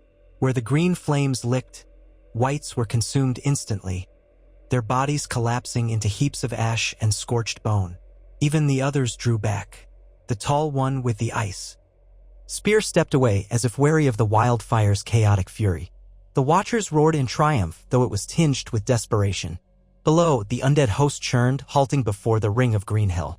Flames danced and crackled, sending plumes of black smoke into the storm. For the moment, the wall stood secure, but they all knew it was only a reprieve. In the tunnel, the last few wildlings were let through before the gate slammed shut. Tormund Giantsbane, among them, peered up at John. "So, this is our fate now? Huddling behind ice while the world goes to rot?" John gave him a hollow nod. "The real war has just begun." Within Castle Black's halls, men sank to the floor, exhausted, rummaging for scraps of bread or a swallow of ale. Some tried to tend the wounded. Tormund's people were herded into a secured area, stripped of weapons at least until the Watch could decide what to do with them. Tormund growled and spat but did not resist overmuch, seeing the sense in it. Gior Mormont convened a hasty meeting in the common hall. John attended along with Maester Eamon and a few senior brothers. A handful of wildling elders were also present, invited to speak. The old bear's visage was grim. "We've seen the threat. The others are here, in force. Mance Raydo's host may have been the largest we've seen in generations, but these wights, they're infinite, so long as they can raise the dead. A wildling elder with grizzled hair, wearing bones as jewelry, spoke. We all tried to flee south for this reason. Mance wanted to unite us to seek passage through the wall. Your kingdoms wouldn't listen. Eamon's blind eyes stared into nothing, his voice soft but resonant. We can no longer afford the old divisions. The living must stand together, or we will fall forever. Jeor Mormont nodded. Aye. And yet, how do we rally the rest of Westeros to our cause? The lords south of the Neck are at war. The Starks are gone or scattered. Jon felt a stab of pain at the mention of his family. Still, he forced the grief down and spoke. We have to send ravens, let them know what we've seen. The others aren't a legend. They're real. We must gather allies, men from every corner of the realm. The old bear let out a weary sigh. We can send ravens, but who will heed them? The Iron Throne belongs to a boy king controlled by Lannisters. Will they care about the wall's plight? The Boltons hold the north now in the name of that same throne. Will they march to save us? Tormund barked a harsh laugh. Boltons, Freys, Lannisters, whoever they are, they'll shiver in their fancy halls when the real cold comes. Let them rot. We'll fight for our own. That's not enough, Jon said quietly. Even if every wildling and every black brother joined forces, we'd still be too few. Winter is coming, and with it, the dead. We need the entire realm. Silence fell over the gathering. The crackle of torches cast jagged shadows on the walls. Outside, the occasional scream of a dying wight or the faint roar of the wildfire broke the hush. It felt to Jon as though they stood in a fragile bubble of safety, one that could burst at any moment. He thought of Robb's dream of northern independence, of how the Red Wedding ended that dream in blood. Perhaps there was a greater purpose that had been ignored. Perhaps Ned Stark had known something or suspected. Jon couldn't say. After a long pause, Mormont spoke again. We cannot storm the south with demands, but there is rumor of dragons reborn across the narrow sea. Some whisper Daenerys Targaryen raises an army in Essos. Others say Stannis Baratheon might still claim the throne from Dragonstone. If one of them wields the might of old Valyria, that might be our best hope. Jon's mind reeled. Dragons? He remembered stories how dragonfire could melt steel and possibly ice. He did not know if the rumors were true. Even if there are dragons, how do we convince their queen or king to come here? Mormont's gaze settled on him. We need envoys, men who can speak of what they've seen, men who have fought in the War of the South and know the stakes. I can't spare you, Jon. You've proven your worth here, and we need every sword on the wall. He paused, turning to Maester Aemon. But perhaps we can send one of the wildlings or a ranger or two to make contact with Stannis or the Targaryen girl. It's a gamble. Tormund shrugged. A gamble's all we have. Mance might have tried for alliances if he'd had the time. Maester Aemon folded his hands, face grave. I fear time grows short. We must do something soon. They debated deep into the night. Ultimately, Mormont decided to send 2 senior rangers on separate missions. One south toward the King's Road to spread word among the lords, and another by ship from Eastwatch by the Sea, if they could find a captain bold enough to brave the voyage and sail to Dragonstone or beyond. They agreed that letting the wildlings remain at Castle Black under guard was wiser than turning them away. More wights would come, and no one wanted to swell the army of the dead further. Dawn came gray and cold, illuminating the devastation below. The fires had died down, leaving a blackened swath of corpses. Tendrils of smoke curled into the sky. Some shapes still twitched, half-burned wights that refused to succumb until a merciful arrow found them. The others were gone, vanished with the retreating darkness, perhaps. Or maybe they lurked just beyond sight, biding their time. The Watchers dared not assume victory. Jon stood on the ramparts, eyes rimmed with exhaustion, body aching. He had slept no more than an hour, plagued by nightmares. Ghost lay at his feet, alert despite the fatigue. The direwolf's ears twitched at every sound. Jon's mind flickered through the memories of the night's carnage. Wildlings screaming, the unearthly calls of the others, the swirling green wildfire. He felt numb, emptied by horror. A step behind him made him turn. Tormund Giantsbane, face drawn, approached. You've seen more than your share of blood, boy, and yet you stand. The wildling's tone was gruff, but there was a hint of respect there. Jon only nodded. He realized Tormund was peering at the wolf's head sigil on his cloak. I lost my king, Jon said softly, and nearly lost my home. Now I fight for all that remains, the living. Tormund let out a rumbling laugh, but it held no mirth. Never thought I'd stand shoulder to shoulder with a crow. But these are strange times. He turned to gaze out over the scorched battlefield. Mance Rayder believed we'd find safety on your side of the wall. Ha! Safety! Look at this. Jon followed his gaze. Charred bodies lay in tangled mounds, some of them giants, some children of the free folk who had simply sought refuge, and countless wights burned to ash. Is Mance alive? Jon asked quietly. Tormund's face twisted. I don't know. If he is, he'll be out there somewhere. Maybe retreated with whatever forces he could salvage. He spat over the edge, lips curling. The others gave us no choice. They stood in silence, two men from different worlds forced together by a greater threat. The wind picked up, stinging their faces. After a moment, Tormund grunted. Well, Crow, I'll say this for you. You fight like a Northman, name or not. Maybe the old ways don't matter anymore. Jon said nothing. A flicker of an old dream rose in him, the unity Ned Stark had always displayed, the belief in honorable alliances, in bridging differences. If the living were to stand a chance, Wildling and Crow, Northerner and Southerner, all had to be as one. But was that even possible?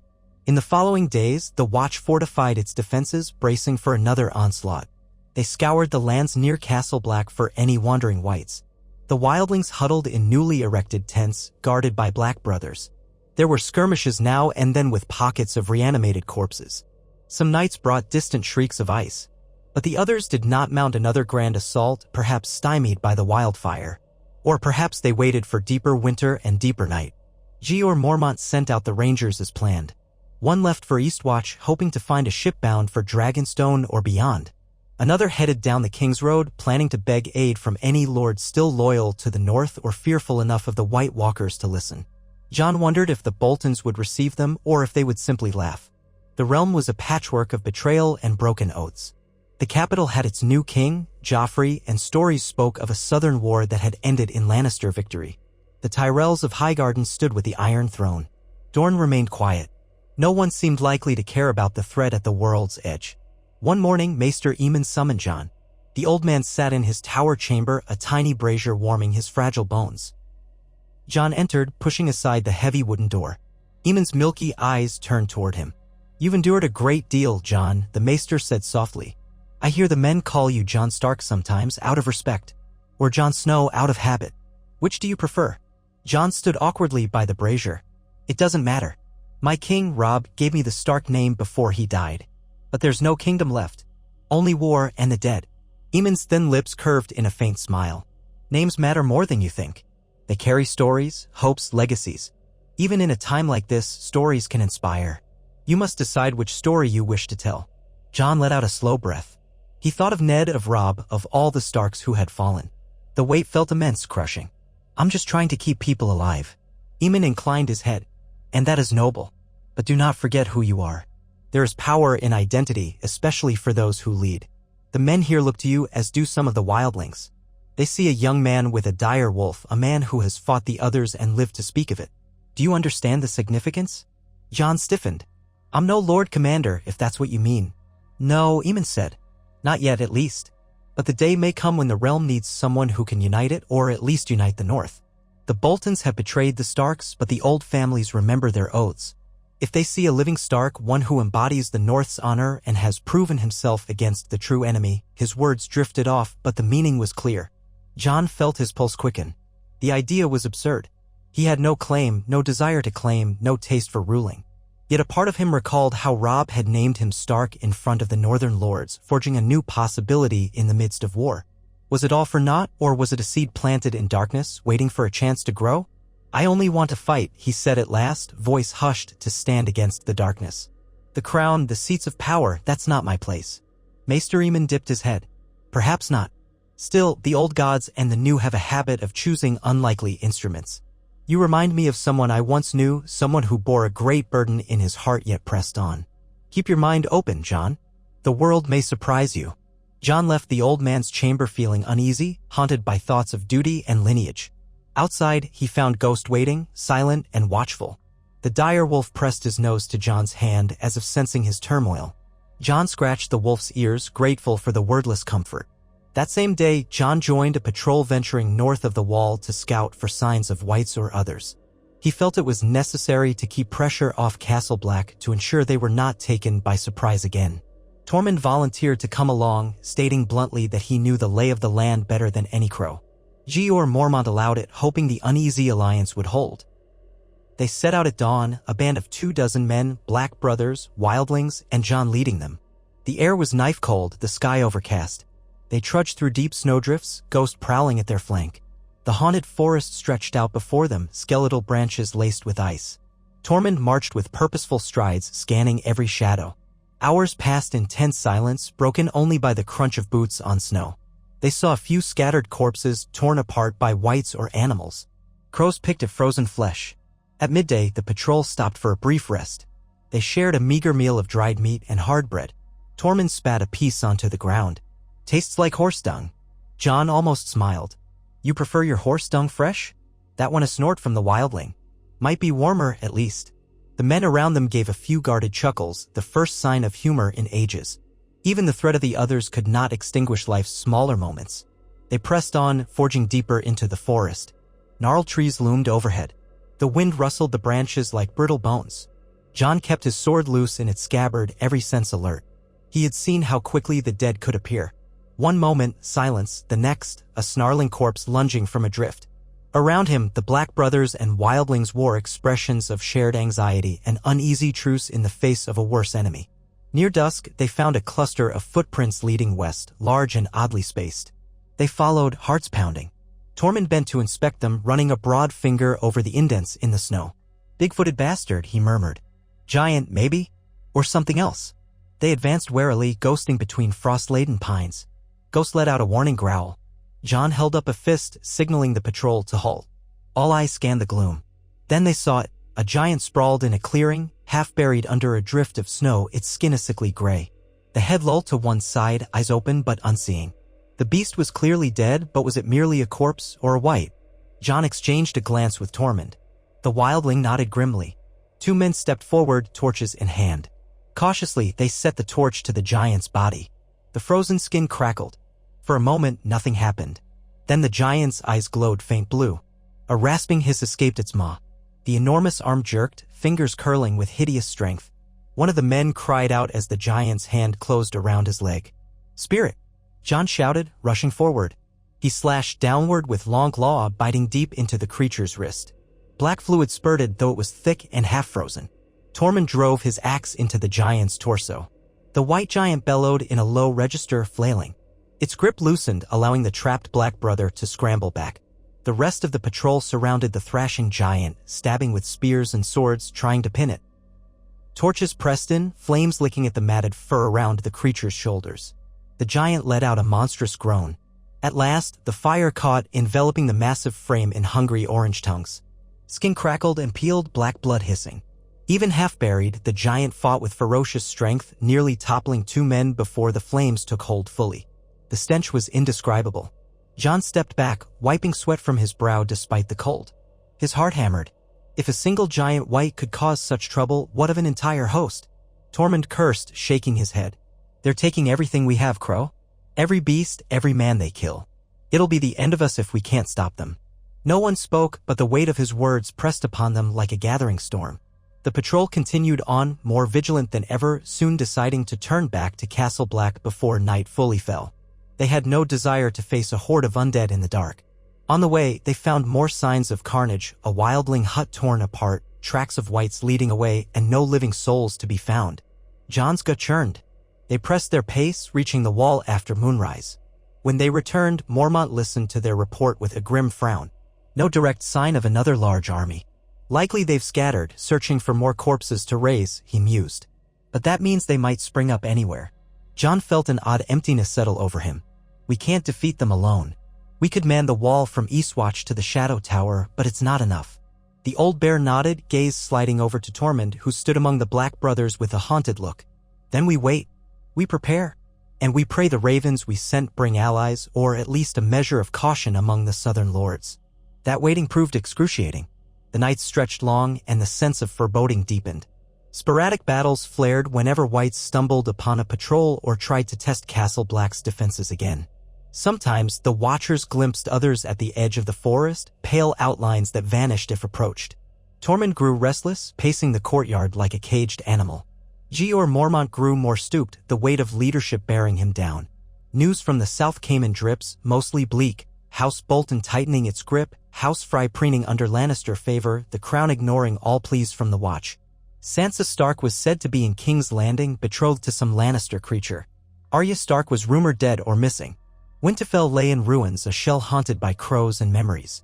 None of it gave hope that the North would rally around Jon or any living Stark.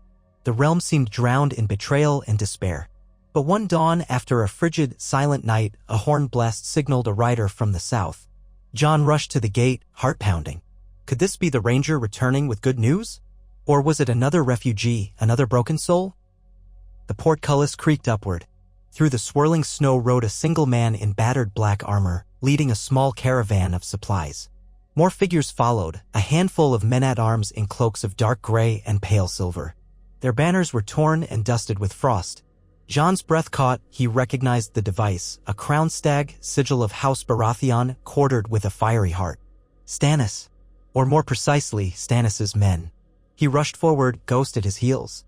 The lead rider halted, pulling back his hood to reveal a weathered face with a close-cropped beard.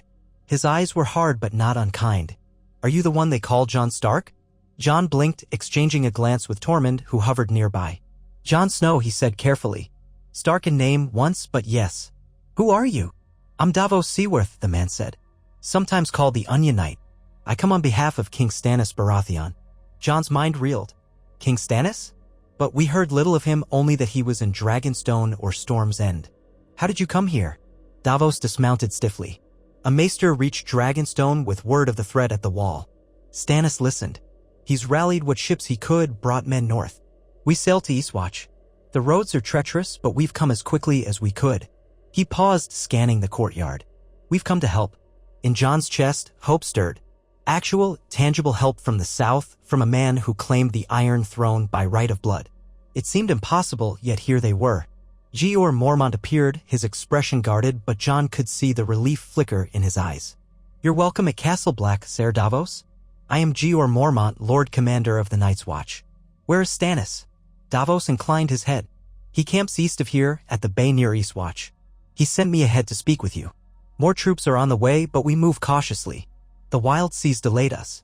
His gaze fell on Tormund, who stood bristling like a cornered bear. I see you have wildlings here. Tormund snorted. We're not caged anymore.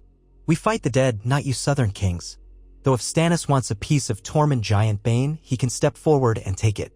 Jon stepped in. The wildlings are our allies, in a sense. We all face the same threat. Davos nodded slowly, gloved hands resting on his belt. Aye. The times do grow strange. King Stannis seeks to protect the realm. If that means allying with those beyond the wall, so be it. We'll need to speak with him to sort out the terms. Jeor Mormont waved for the newcomers to follow him inside, away from the cold. The Black Brothers took charge of the extra horses and supplies. As Jon escorted Davos through the courtyard, he felt the hush that fell over the men. A southern lord, well, a night had come. And behind him stood the possibility of an entire army. Maybe the tide could turn. Maybe all was not lost. Inside the main hall, warmed by braziers, Davos told their tale, how Stannis had learned of the White Walkers from a letter delivered by a desperate ranger. How at first he had doubted, but a red priestess at his side claimed the flames showed her a great darkness in the north. Stannis, having lost much in his war against the Lannisters, seized on this new front.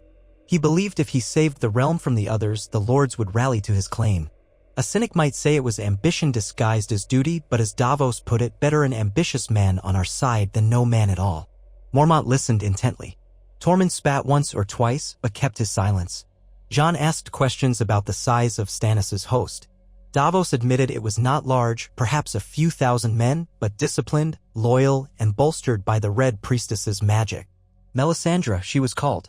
He also spoke of a small handful of ships loaded with supplies, grain, weaponry, even some dragoglass discovered on Dragonstone.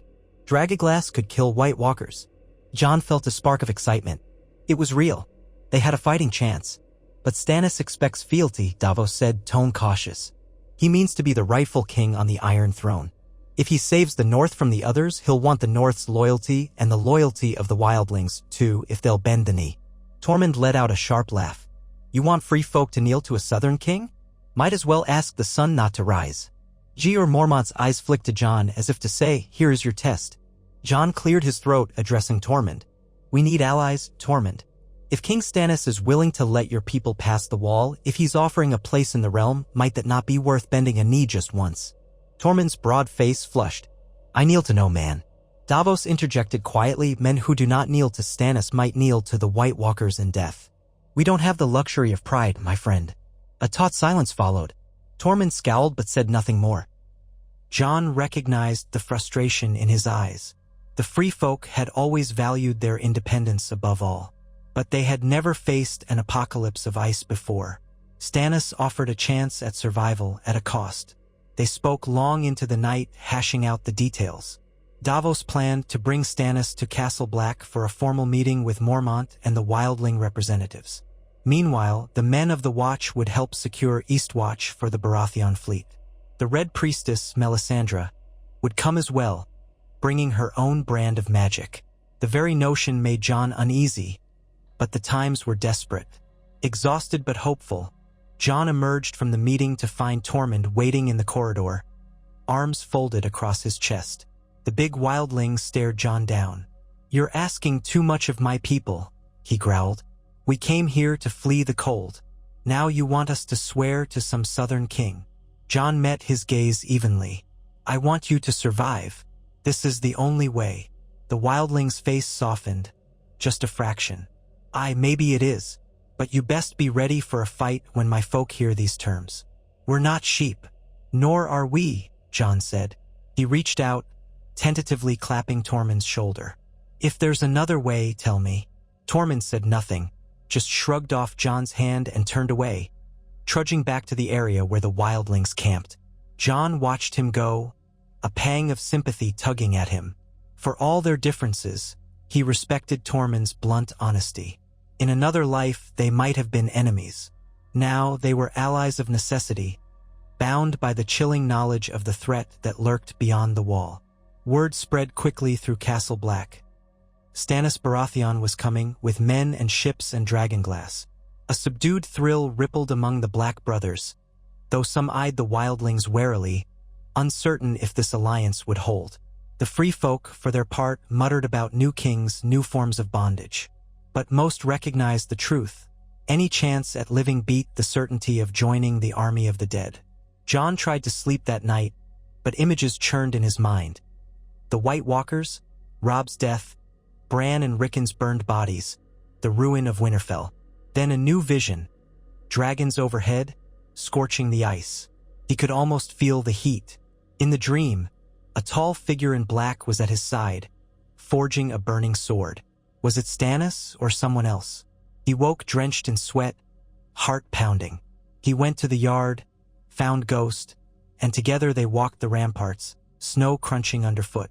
The sky was alive with stars. In the distance, the faint glow of the fires below the wall remained. Corpses still smoldered there. The memory of that great battle pressed in on Jon. Every white they burned, every face twisted by terror. He ran a hand through Ghost's fur, trying to ground himself. A piece of him wished he could vanish into the wilderness, free of war and destiny. But he was bound to this place by love and loss, by Ned's memory and Robb's final gift. He was the last echo of the Stark line standing here, however unworthy he felt. The next day, Davos departed for Eastwatch, guided by a small contingent of Black brothers. He would return with King Stannis in a fortnight. In that span, Castle Black prepared feverishly, clearing space for more soldiers, gathering wood for fires, forging new weapons from castle steel. Maester Aemon oversaw the distribution of ravens, carrying messages from Jon and Mormont urging any remaining northern lords to come. Most were likely sworn to the Boltons now or broken by the Red Wedding, but hope flickered that some loyal hearts still beat. Among the wildlings, tensions simmered. Tormund strove to maintain calm, but disputes arose. Some wanted to leave at once, others to fortify the wall themselves and spurn all southern kings. Jon spent hours mediating arguments. More than once, threats flew and steel was drawn. Yet somehow they kept the peace, for none could ignore the pale shapes that prowled beyond the forest's edge. Finally, the horns sounded in the late afternoon of a slate-gray day. A column of riders approached from the east, led by a banner bearing the crowned stag in flaming red. Trumpets rang. Castle Black's gates swung open. Jeor Mormont and a small honor guard stood ready in the courtyard, with Jon at his side and Tormund lingering sullenly behind. The newcomers filed in, knights in battered armor, men-at-arms with stoic faces. At their head rode Stannis Baratheon, a lean man with intense, piercing eyes and a close-cropped beard. Beside him rode a woman in red robes, her hair the color of fire, her eyes alight with unsettling confidence. They drew rein before the old bear. Stannis swung down from his saddle. The red woman did likewise, gliding as if the cold did not bother her. Mormont inclined his head. "Welcome to Castle Black, your grace." Stannis surveyed the gathered men, the ragged black brothers, the wildlings with axes on their belts. His face betrayed little emotion. "Lord Commander Mormont," he said, voice clipped, "I come at your request. We stand upon the precipice, so your letters claim." Mormont replied, "We are grateful for your aid. The threat is very real." The red woman stepped forward, her robe swirling. "The fires show me much. The great other gathers in the north. Only the Lord of Light can banish the darkness." Her eyes settled on Jon, curiosity flickering. "This one has a role to play." Jon tensed under her gaze, which felt like a bright flame probing his secrets. He said nothing, only inclined his head stiffly. Stannis eyed Tormund, who met his stare with open defiance. "Your folk are free folk," the king said, as if testing the words. "Will you bend the knee to me, accept my justice, and fight at my side against the dead?" Tormund spat. "I bend no knee." Stannis' jaw tightened. "Then you will die or be turned into one of those abominations. Is that what you want for your people?" "Enough," Jon interjected, stepping between them. He met Stannis' gaze. "We all face the same enemy. Is there no compromise? Let the wildlings keep their ways if they fight for the living." Stannis' expression hardened. "A kingdom is built upon law and fealty. I will not let them roam unchecked." Melisandre's voice was soft as she placed a hand on Stannis' arm. "We must not forget the true enemy, my king. The darkness does not care for kneeling or standing." A muscle in Stannis' cheek twitched. For a moment, Jon feared he would order Tormund arrested or executed on the spot. But slowly the king let out a breath. "I will offer them the gift, lands near the wall where they may settle, so long as they defend the realm and recognize my authority. They need not adopt our ways overnight, but they must not stand in defiance. Let them swear, if not by kneeling, then by oath." Tormund scowled, but there was an unmistakable glimmer of hope in his eyes. "Swear how?" Stannis gestured impatiently. "Swear that you will not raid south of the wall, that you will fight against the walkers, that you will accept my justice. In return, you live and keep your own ways where possible." Silence blanketed the courtyard. Wildlings shifted uneasily. Some black brothers frowned. This was a radical notion, to allow the free folk to cross and settle in the realm. But the times demanded radical solutions. Jon caught Tormund's eye, silently urging him to accept. The big man finally let out a heavy sigh. "Fine, croaking. I'll speak to my folk. We might not kneel, but we'll give our word, and that's as good as a handshake on a man's balls in my land." An awkward cough rippled through the knights behind Stannis. The tension eased, replaced by a sense of fragile possibility. Stannis merely grunted. "See that it's done." So began a new chapter for the wall. Stannis' men brought much-needed provisions, new discipline, and the promise of further reinforcements if word were sent south.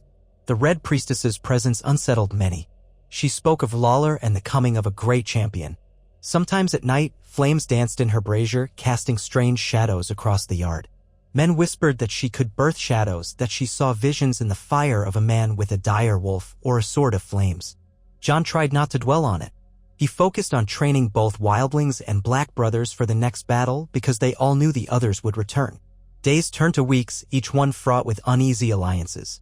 The free folk grudgingly accepted Stannis' rule in exchange for survival, though not without grumbles and occasional clashes. The Baratheon knights eyed the wildlings with contempt, but after a few brawls, grudging respect took root. They were all on the edge of the world, fighting for one cause, life. Stannis convened councils in Mormont Solar, where Jon sometimes attended.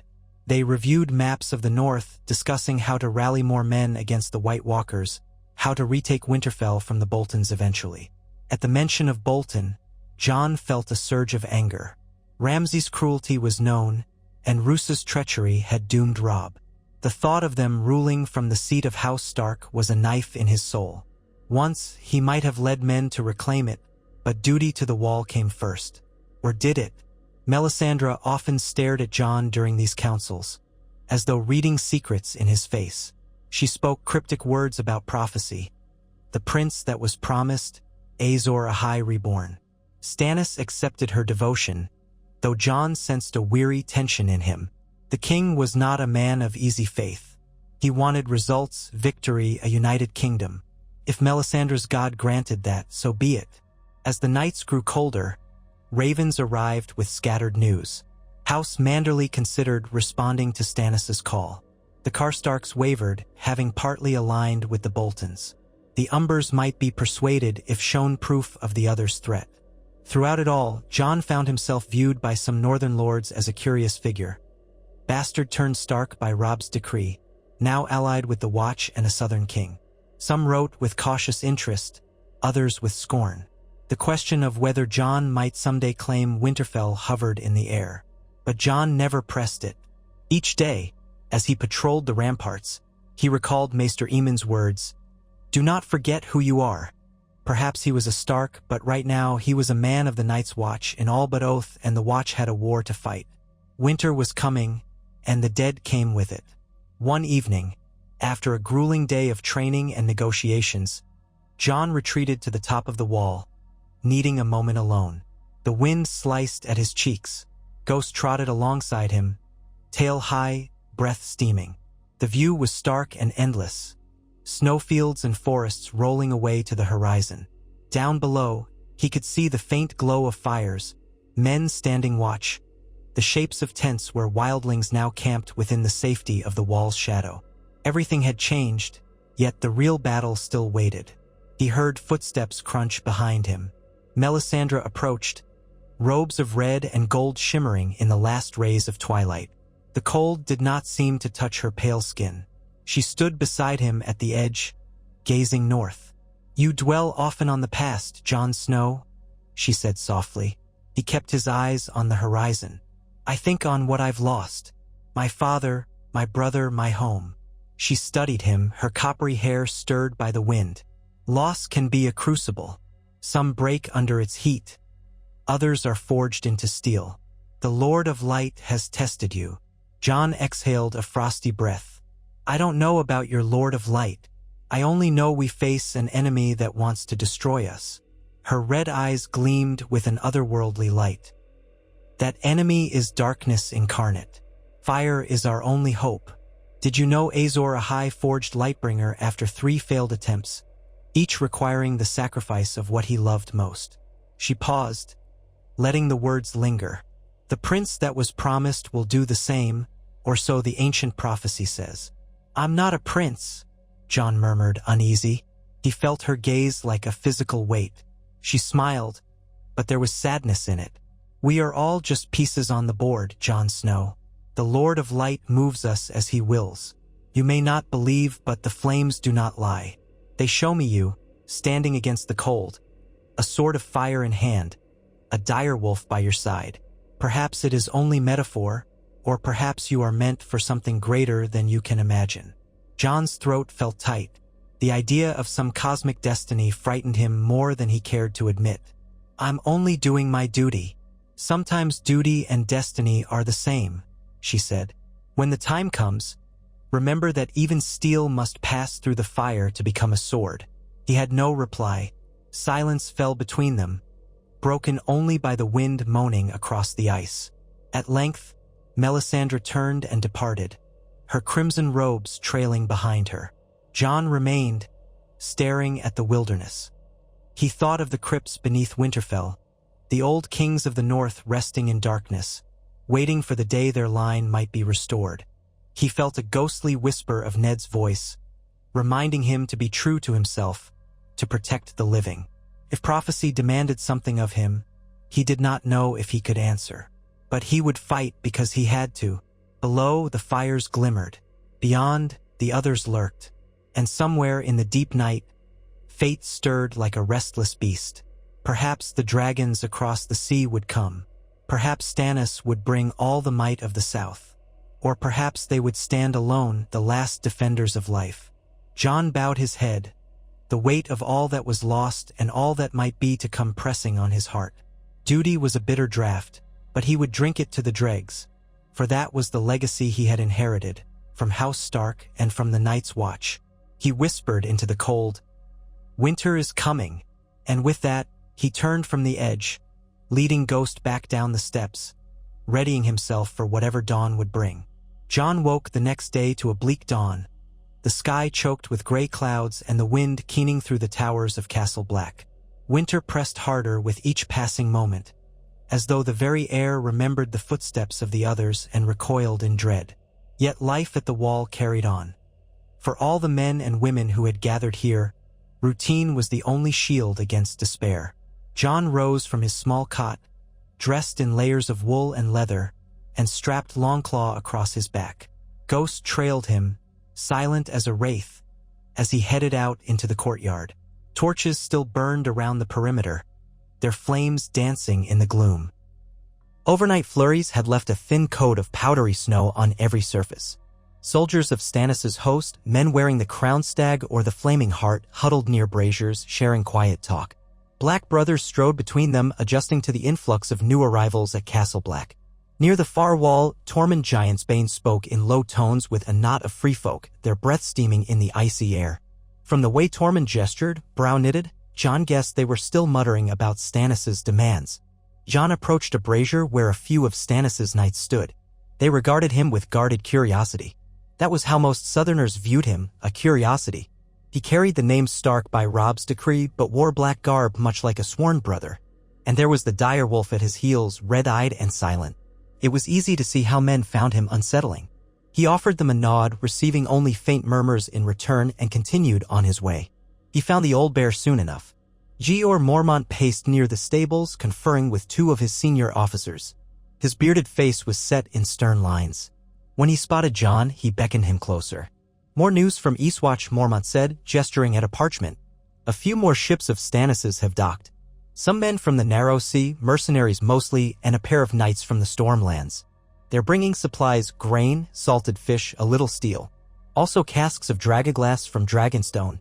Jon's spirits lifted at that last bit. Dragonglass. If the old stories and Sam Tarly's research held true, that obsidian would be crucial for killing others. Steel alone might only shatter or pass harmlessly through their icy armor. "That's good," he said. "We'll need every bit of it. But how do we get it here?" Mormont let out a short sigh. "They'll be carting it overland. Snow's deep, but they've got mules and some sturdy wagons. Another seaborne shipment might come if the coast isn't too iced up. Right now, Eastwatch is the only port we can rely on, assuming the others don't come at them. From the water or the ice." One of the officers, a rangy ranger named Garth, shook his head. "I never knew the dead could sail, my lord. Wouldn't put it past them," Mormont muttered.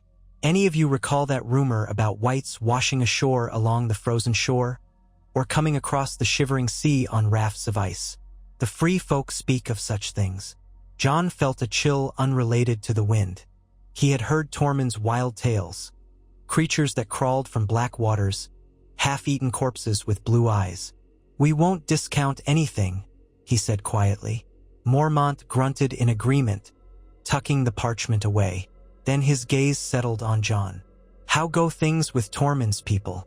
Will they bend to Stannis' terms? We can't have them scrapping in the yard." Jon exhaled. "They're uneasy. Some will accept, if begrudgingly. Others still talk of wandering off on their own. But there's nowhere left to run. The walkers hunt north of the wall without mercy. Tormund tries to keep them in line, but we may see more flare-ups.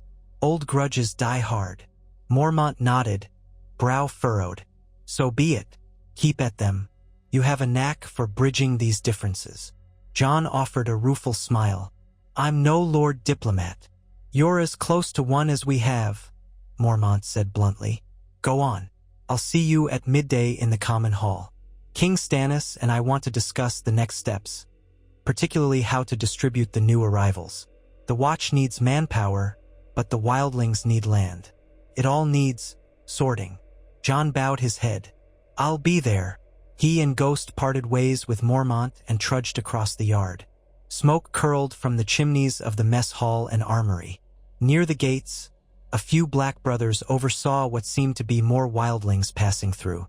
A mother with a shawl of animal hides clutched two small children, while a stooped elder needed help to walk.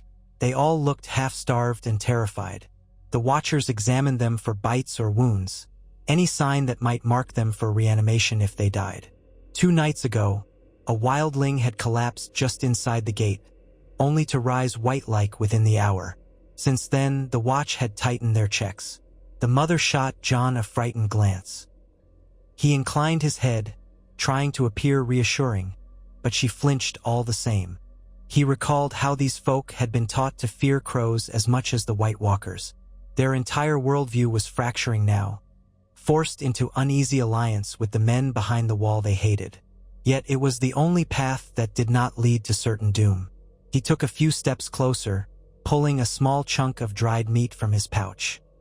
He offered it to the children, who gawked at him with wide eyes. The mother hesitated, then, seeing no threat, nodded warily. The older child snatched it, dividing it with his younger sibling. John smiled a little, though it felt hollow. He wondered if these children would even survive the winter, or if the horrors beyond the wall would eventually claim them no matter where they fled. Pushing the thought aside, he carried on, passing the old sept, now deserted, as few of the watch were devout in the 7, and cutting around the corner to a small courtyard nestled by the inner wall. There, Tormund Giantsbane was in the midst of a heated argument with 3 other wildlings. Their voices rose into the crisp air. "Not a matter o' kneeling, I told you," Tormund growled. "We swear to fight for them, they give us land. Not so complicated." An older wildling with a beard braided into loops shook his head violently. "Land under whose laws? We've never lived by southern laws. We're free folk." "Aye, free to die if we don't do something," said a younger woman with braided hair. Her cheeks were chapped raw by the cold. "We can't outrun the dead. Better to have a roof over my bairn's head." The third man, tall and wiry, spat onto the packed snow. "Might be we can cross into the west, hide in the mountains?" Tormund let out a derisive snort. "And starve or get picked off by whites one by one.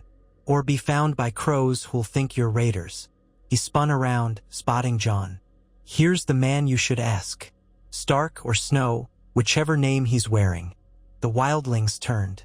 John saw suspicion in their eyes, but also flickers of hope. He had fought at the wall, after all, not as a distant commander but in the thick of it, side by side with Tormund's folk. That gave him a measure of legitimacy in their eyes. He dipped his head in greeting. "I know you've lived free, but you've seen what's out there." He gestured beyond the wall's dark silhouette. "We can't stand alone. You can choose to wander, yes, but Tormund speaks true. Sooner or later, the White Walkers will find you.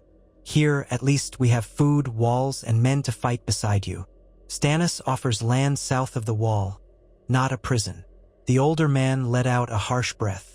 "And what if we refuse to follow his laws once we settle?" "Then you might face his wrath," John admitted. "But I'd wager he'll have bigger concerns than policing you if the others come in force. We need every blade, every heart. Cooperate for now, and after the war, well, the realm may change. None can say." They muttered among themselves. John saw how Tormund's expression remained gruff, though he seemed glad of John's backing. At last, the older man gave a grudging nod. "Fine, we'll talk to the families. See who's willing." John released a breath he hadn't realized he was holding. "You won't regret it." Tormund barked a laugh. "They might if they meet that Red Queen of your southern king. She's got a pair of eyes on her like hot coals." John suppressed a shiver, recalling Melisandre's unwavering gaze. "Her name is Melisandre. She's a priestess of R'hllor, their fire god." "Aye, well, I'll pray to my own gods." Tormund shrugged. "At least the ones who haven't betrayed us yet." His lips thinned. "You heading to council with your crow commander and the king?" John nodded. "Soon. Stannis wants a formal arrangement hammered out with your people. And we have to plan the defense of Eastwatch. More ships are coming in. If the others test the coastline." He saw Tormund's face cloud. "The others will do more than test it. They'll find a way if they're determined." Then the wildling shook off the gloom, slapping John's shoulder with a meaty hand. "Go, talk with your king. Remind him we're not kneelers by nature, but we'll fight. Especially if it means a chance to stick a spear in one of them ice devils again. Jon almost smiled. I'll keep that in mind. They parted ways. Jon made for the common hall, Ghost trotting beside him. The large building had once been drafty and barely used by the watch, but now it bustled with men seeking warmth and food. The smell of stew and baking bread drifted out, mingling with the tang of unwashed bodies. Inside, dozens of figures milled about, black brothers in patched black cloaks, Stannis' knights in dingy plate, and wildlings in furs. Their conversations overlapped in a steady murmur that rose as Jon entered. Near the back, a small dais had been cleared and set with tables and chairs. Jeor Mormont sat behind one, deep in conversation with Stannis Baratheon. The king wore a thick cloak of dark wool pinned by a stag-shaped clasp. Melisandre hovered at his elbow, her vibrant red robes a stark contrast to the gray gloom around her. Davos Seaworth stood on the other side, though the Onion Knight was speaking quietly to a stout man in chainmail. Several others ringed the table, lords from Stannis' train, a few black brothers, even a wildling or two with an air of wariness about them. Jon slipped between the benches, weaving through a crowd of men hunched over bowls of stew. He approached the dais. Mormont caught sight of him and beckoned him forward. "Good, you're here," the old bear said. He sounded tired, but a spark of relief touched his gaze. "We've been discussing the resettlement. King Stannis wants to send many of the free folk to the Gift." Jon nodded, remembering how those lands, technically belonging to the Night's Watch, stretched south of the wall. "There's farmland there if the soil isn't frozen solid. That might work." Stannis cleared his throat. "These lands are under the purview of the Watch, but for centuries they've lain mostly empty or leased to petty holders. If the free folk settle and farm them, it will bolster the Watch's food supply in the long run. A better arrangement than letting it go to waste." Melisandre regarded Jon with that penetrating gaze. "You stand at the border between the Crows and the free folk, Jon Snow. Will they accept such an arrangement? Or do they prefer to roam, unbound by walls and fields?" Jon hesitated. "It's complicated. Some will be glad for farmland. Others might resent it, seeing it as a collar. But Tormund's influence helps. He's persuasive in his own way." Stannis inclined his head. "Let him persuade them, then. We need to do this quickly before the others make any large move. The less chaos we have at the wall, the better." Jeor Mormont interjected, folding his arms across his broad chest. "We also need them to stand ready to fight if the others attack again. So perhaps they take the farmland but keep weapons, maintain small garrisons near the wall?" A wave of murmurs spread through the men. Some of Stannis' knights looked displeased, giving wildlings free farmland and letting them keep arms. It was heresy to men who had grown up hearing tales of savage raids. But others, presumably more practical, nodded grudgingly. It was better than letting them all freeze or become whites. Mormont's logic was iron. The Watch desperately needed help. Even 5,000 untrained wildlings might tip the balance when the White Walkers came in force. Davos Seaworth cleared his throat. "We'll have to come to some formal arrangement. Oaths, a reckoning of how many families need farmland, a system to make sure they truly help defend the wall. None of this will matter if they wander off the moment spring returns." Mormont gave a dry laugh. "Spring? That might be a long ways off." Jon said quietly, "From what I've seen, the free folk know it's either fight here or die alone. I'll speak with Tormund again, help him gather the clan leaders. We'll draw up some basic understanding." Stannis fixed Jon with a hard stare. "You've earned their trust?" Jon swallowed, thinking of how tenuous that trust was. "Enough, Your Grace. I was with them when the others attacked. We bled side by side. That forges a bond." The king gave a curt nod. "Then see it done. Time is not our ally." Melisandre placed a pale hand on Stannis' shoulder. "The true enemy is always watching," she said. "Gathering strength. Even now, the shadows of ice gather. We must be swift or all light will be snuffed out." Some of the Black brothers exchanged uneasy looks. Jeor Mormont exhaled through his nose. "Very well," he said, "that's the plan for the free folk. Next item, Eastwatch. We've had more shipments arrive, which is good, but we need to secure the coastline. If the others attempt an amphibious assault, gods help us, if that's even possible, we should be prepared. Stannis' men will fortify Eastwatch's walls and towers. The Watch can spare a few, but not many. We're stretched thin enough here." Stannis agreed. "I'll place Ser Clayton at Eastwatch with 300 men. More if ships continue arriving. We'll ensure the fortress is strong. I want to send a raven to any lords along the coast, commanding them to provide men and supplies. Those who refuse will be branded traitors to the crown." He set his jaw. Too long has the realm ignored the threat in the north. Fear might move them if reason does not.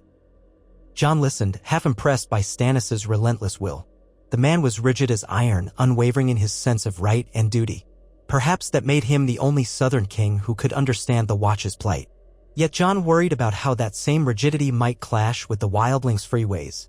Only time would tell if they could maintain this fragile alliance.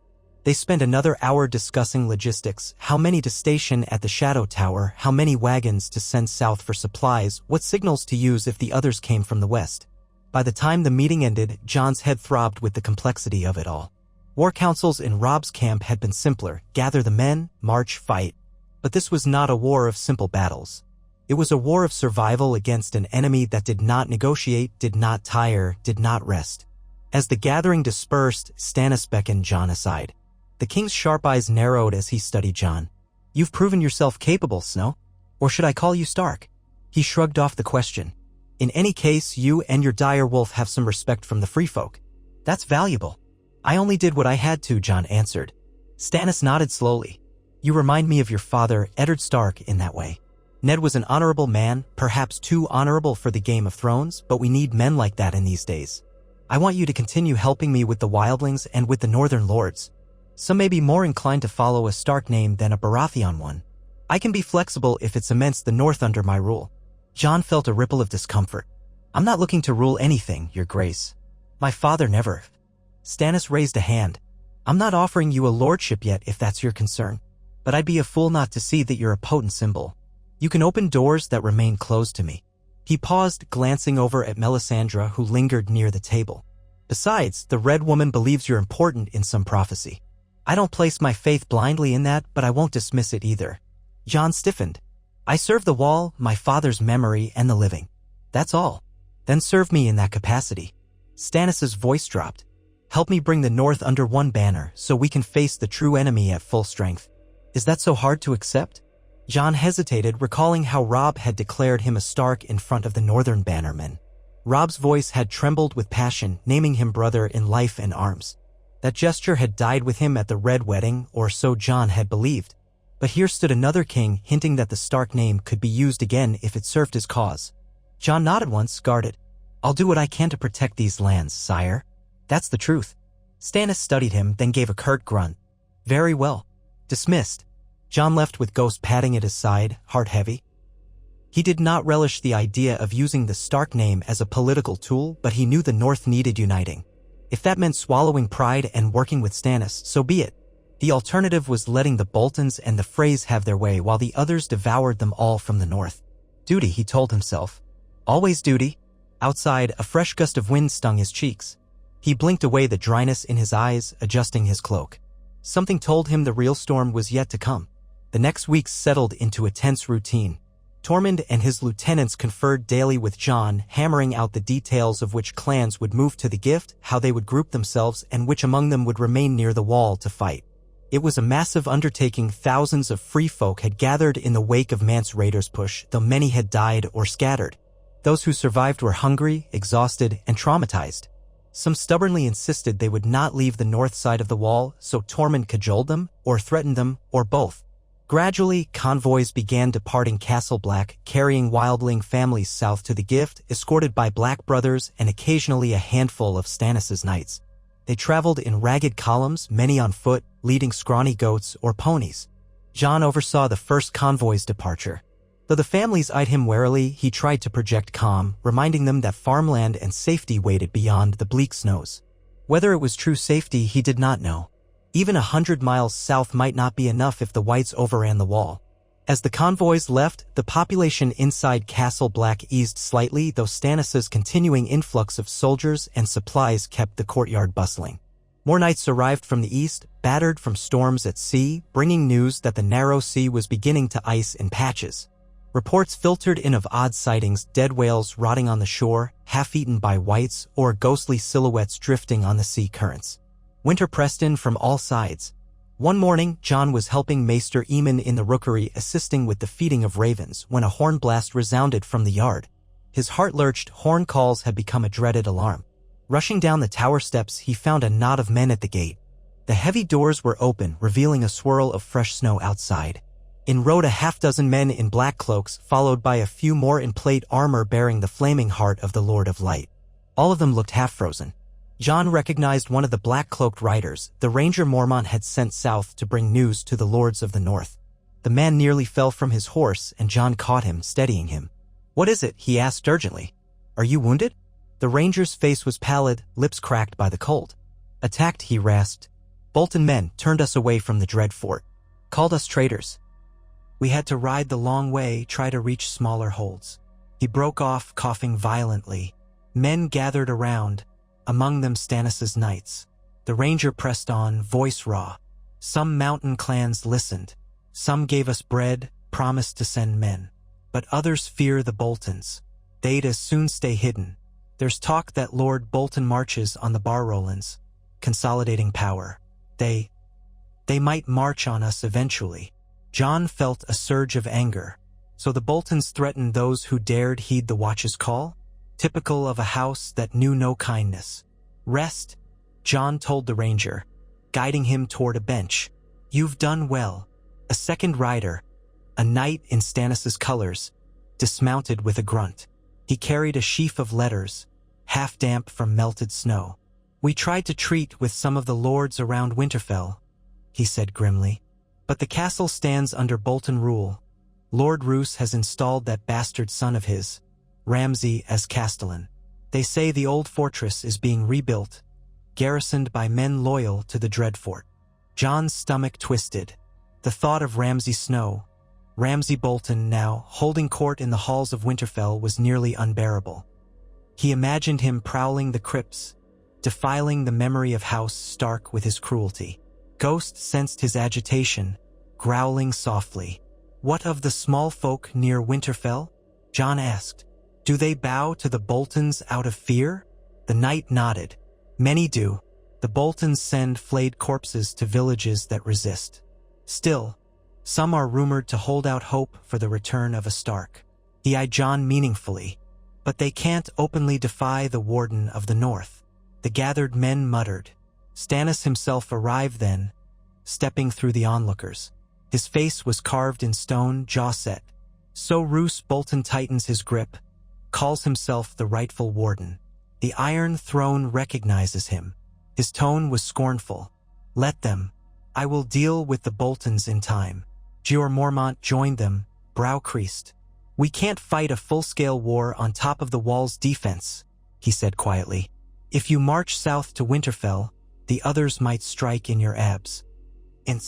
Stannis's gaze flicked to Jon. "And what do you say, Snow? The Boltons are your family's ancient enemies. Yes? They hold your ancestral seat." Jon's throat clenched. He had dreamt of Winterfell so many times, the memory haunting his sleep. The crypts, the Godswood, the courtyard. But that dream had died with Robb. "My duty is here," he said carefully, forcing the words through a tight chest. "The others could attack at any moment. We can't risk losing the wall. Even if the Boltons are unspeakable, the White Walkers are a bigger threat." Stannis's eyes narrowed. "Yet, if we leave the Boltons unchecked, they will eventually come for us from behind. We risk being caught between the dead in the north and their armies in the south. We can't hold the wall if the Boltons starve us of supplies, or if they capture the roads behind us." Jeor Mormont let out a slow breath. "He's not wrong. Damned if we do, damned if we don't." A hush descended, the men glancing among themselves in grim reflection. The tension was palpable. Finally, Stannis spoke again. "I propose a compromise. I will take a portion of my forces south, attempt to rally those mountain clans and any northern houses that remain loyal to the memory of House Stark. If they see me riding in with an ally of that name, it might tip the scales." All eyes turned to Jon, who felt as if ice water sluiced down his spine. He realized what Stannis was hinting at. "You want me to come with you?" Stannis nodded curtly. "Yes, Mormont can hold the wall. Melisandre sees a future in which you confront the Boltons. The lords who still hold Ned Stark in esteem will rally to you as well as me. And if we can break the Boltons quickly, secure Winterfell, we can fortify there and pivot back to help the Watch before the Walkers mount another grand assault. Or perhaps we can even lure the others south and crush them on open ground." Jon's mind raced. He recalled the vow he had made to protect the realm from the true threat. Riding away to fight the Boltons felt like an abandonment of that vow. Yet Stannis' logic was sound. If the Boltons sealed off the north, the Watch would be starved, and any attempt to call the banners would die. On the other hand, if they reclaimed Winterfell, the north might unify behind a banner that truly belonged. Did it have to be Stannis' banner, or the direwolf of Stark? Jeor Mormont faced Jon, expression heavy. I need good men here, but I can't deny the sense in removing the Boltons from the board. He paused. I won't order you to go. The Watch doesn't command you. You're not sworn, though you fight beside us. This is your choice. Jon looked between them all. The ranger who had nearly died to bring word, the knights, the Black Brothers, and the war-weary faces of the men around him. Then he let his gaze drift to Ghost, who stared back calmly. The direwolf's presence reminded him of all he had lost, all that was left undone. Perhaps this was what Robb would have wanted. If we do this, we need to do it quickly, he said at last. In and Out sees Winterfell break the Boltons and return to the Wall. A flicker of satisfaction passed over Stannis' features. Agreed. I won't linger once Winterfell is taken. The realm is large, but the true war is here. We will march soon. Some men in the courtyard murmured excitedly. Others looked anxious, especially among the Black Brothers who feared they could not hold the wall if the others attacked in full force. But Mormont drew himself up. We'll keep a strong garrison here, with any of your men you can spare, your grace. The rest ride with Jon, yes? Stannis corrected him. They ride with me, Lord Commander. And Jon Stark rides at my side. But yes, that is the plan. Jon fought a surge of conflicting emotions at hearing himself called Jon Stark so casually. If the gods were just, the seat of House Stark would never have fallen to monsters like the Boltons. Yet they were no longer in a world where justice prevailed. They were in a world clawing at the edge of the long night, threatened by horrors that defied imagination. If retaking Winterfell served the cause of the living, then so be it. He nodded, his voice quiet. Then let's prepare. The pace of preparation astonished Jon. Stannis was tireless, pushing his knights and men-at-arms to ready themselves for a winter march that might rival any campaign in living memory. Horses needed shoeing for ice. Wagons required extra supplies, fodder, salted meats, furs for warmth. Scouts were sent out to check potential routes south of the wall, ensuring the passes were passable. Stannis wanted to move before the snows grew too deep to make any travel possible. Meanwhile, the wildlings continued to relocate to the Gift, though Tormund insisted on sending a good number of warriors with Stannis as well. Might as well see these Boltons up close, Tormund said. If they're as cruel as you say, I'd like a chance to knock their heads together. Jon appreciated the help. Wildling fighters were hardy, well-versed in survival. A winter campaign would not break them easily. Still, tension thrummed through the castle. Some of the Black Brothers resented that so many men would leave, worried that a serious assault by the others might come at any moment.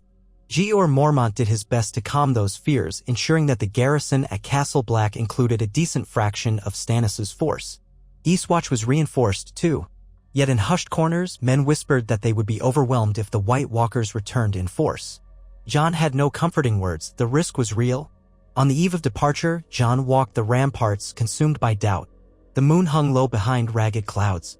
Ghost padded silently at his side. He felt as though his life was balanced on a knife's edge.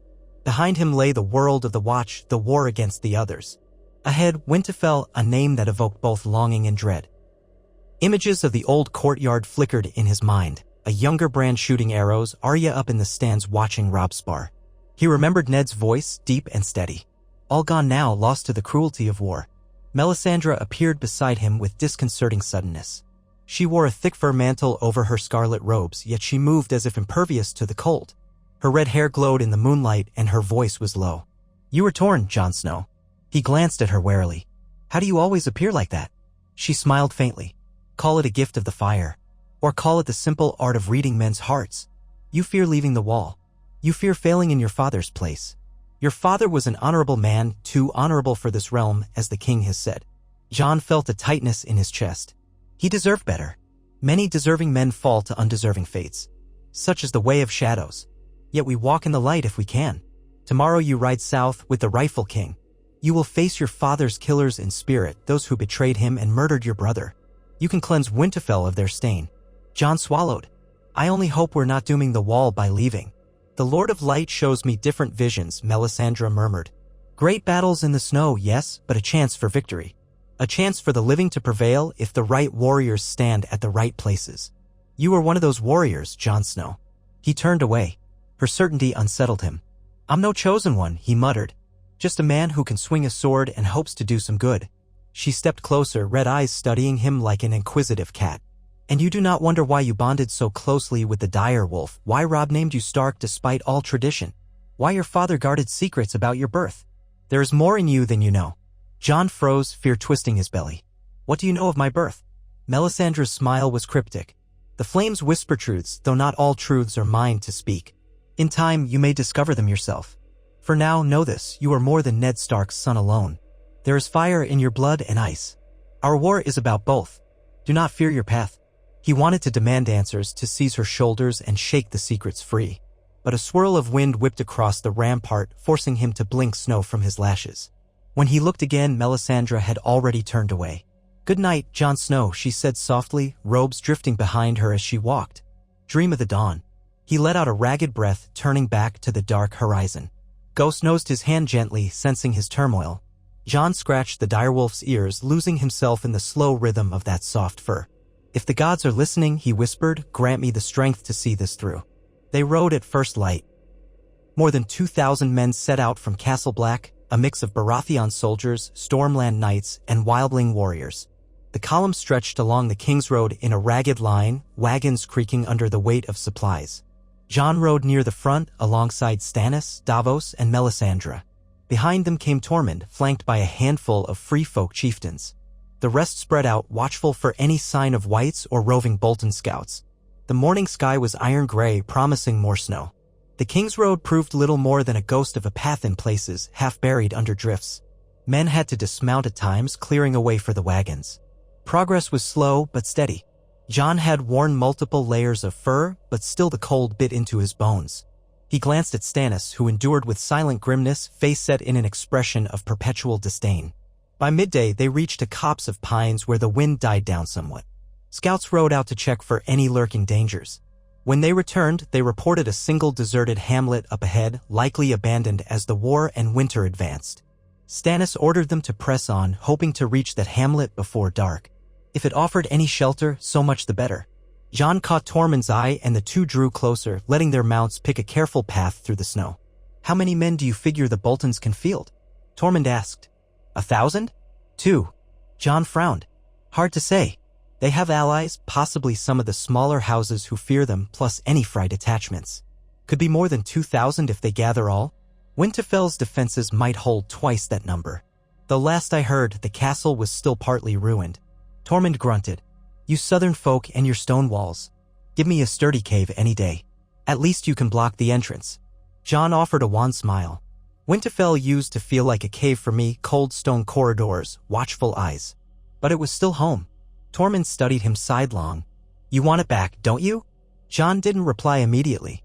He remembered the subtle warmth of the old hot springs beneath the castle, the howling of the winter winds against the walls, the towering weirwood in the godwood. Yes, he wanted it back, if only so the memory of his family would not end in ashes and flayed banners. Finally, he spoke. I want it free of the Boltons. That's enough. They kept riding, exchanging few more words. Ghost padded alongside Jon's horse, leaving a trail of paw prints in the snow. The men around them trudged on, their breath steaming in the frigid air. Overhead, the sky grew darker, as if the sun had tired of the day. Before the gloom descended into true dusk, they came upon the hamlet, a handful of small huts and a dilapidated barn. Abandoned as expected, but it offered some meager shelter from the wind. Stannis called for a halt. Men dismounted stiffly, tethering horses to posts and broken fences. Fires were lit in the barn, the roof of which was still intact in parts. Jon helped lead the wagons into a sheltered hollow. He noticed Tormund's wildlings scanning the perimeter warily, axes and spears in hand. No one trusted the quiet for long. The dead had a habit of appearing in the hush. Night fell, bringing heavier snow. Orange firelight flickered against the barn's interior walls as men huddled in small groups, sharing salted pork and stale bread. Jon found a corner to sit with Ghost at his side. He was soon joined by Davos, who settled heavily on a crate, warming his hands over a brazier. The Onion Knight's breath rattled with a weary sigh. Long day's ride, Davos muttered. And many more to come. Jon nodded. The nights will only grow colder. Are the men bearing up? As well as can be expected. They're a hard lot. Lost battles in the south saw King Stannis' hopes dashed at the Blackwater, lost more at the Siege of Storm's End, yet they persist. They believe in his cause. Do you? Jon asked softly. Davos looked thoughtful. I believe in saving lives. If that means supporting Stannis' claim, so be it. He's the lawful heir by blood and he's a stern man, but not cruel. I'd rather him on the throne than the Lannisters. But that's a distant dream now. He glanced at Jon. Is your heart truly set on reclaiming Winterfell? Jon stared into the flames. I don't want to be its lord, but I can't stand the thought of Ramsay Bolton defiling its halls, tormenting its people. Davos nodded. Understood. He stretched out his hands, callous palms facing the warmth. We all have ghosts that drive us. In your case, that's rather literal. He eyed the direwolf dozing by Jon's feet. At least your ghost is a friendly one. Jon huffed a quiet laugh. For a moment, the tension lifted. Then a burst of wind rattled the barn door and the men near it cursed, piling more hay to block the gap. The swirl of flakes danced in the gloom, reminding Jon that comfort was fleeting. He shared a brief meal with Davos, some dried beef, a crust of bread. Afterward, he rose to check on the sentries. Outside, the wind clawed at his cheeks. Figures were stationed around the outskirts of the hamlet, small clusters of men wrapped in furs, spears at the ready. In the faint moonlight, their breath shone silver. Tormund was among them, pacing in the snow. He glanced over as Jon approached. Quiet so far, Tormund grunted. Too quiet. Jon swept his gaze across the white field, black silhouettes of trees. Maybe the dead are saving themselves for a bigger feast. Tormund spat. Ha! They'll find we're not so easy to chew. His gaze flicked to Jon. You should rest. Tomorrow's another day of slogging through this cursed snow. Jon nodded but lingered a moment, scanning the perimeter. The night pressed in, vast and unknowable. Somewhere out there, the others lurked. Or maybe Bolton patrols. Or both. War on two fronts. He squeezed the hilt of long claw, then returned to the barn to snatch what sleep he could. Ghost curled at his back, a welcome warmth. He dreamed of a great gray wolf stalking through the halls of Winterfell, silent as death. Its eyes glowed red, reflecting torchlight. Ahead, shapes moved, men in flayed-skin cloaks, cackling. The wolf pounced, jaws closing around a screaming face. Blood splashed the cold stone floor.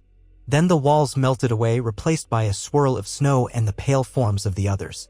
They reached out with hands of ice, beckoning him onward. He tried to run, but his feet sank in drifts of powder.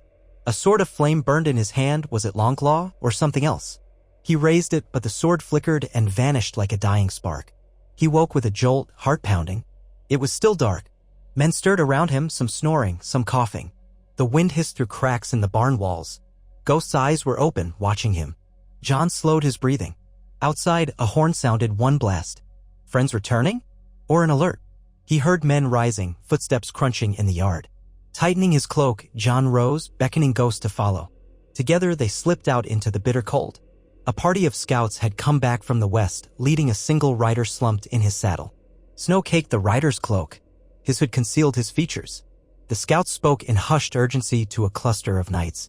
Jon approached, weaving through the press of curious onlookers. Tormund arrived at the same time, pushing men aside.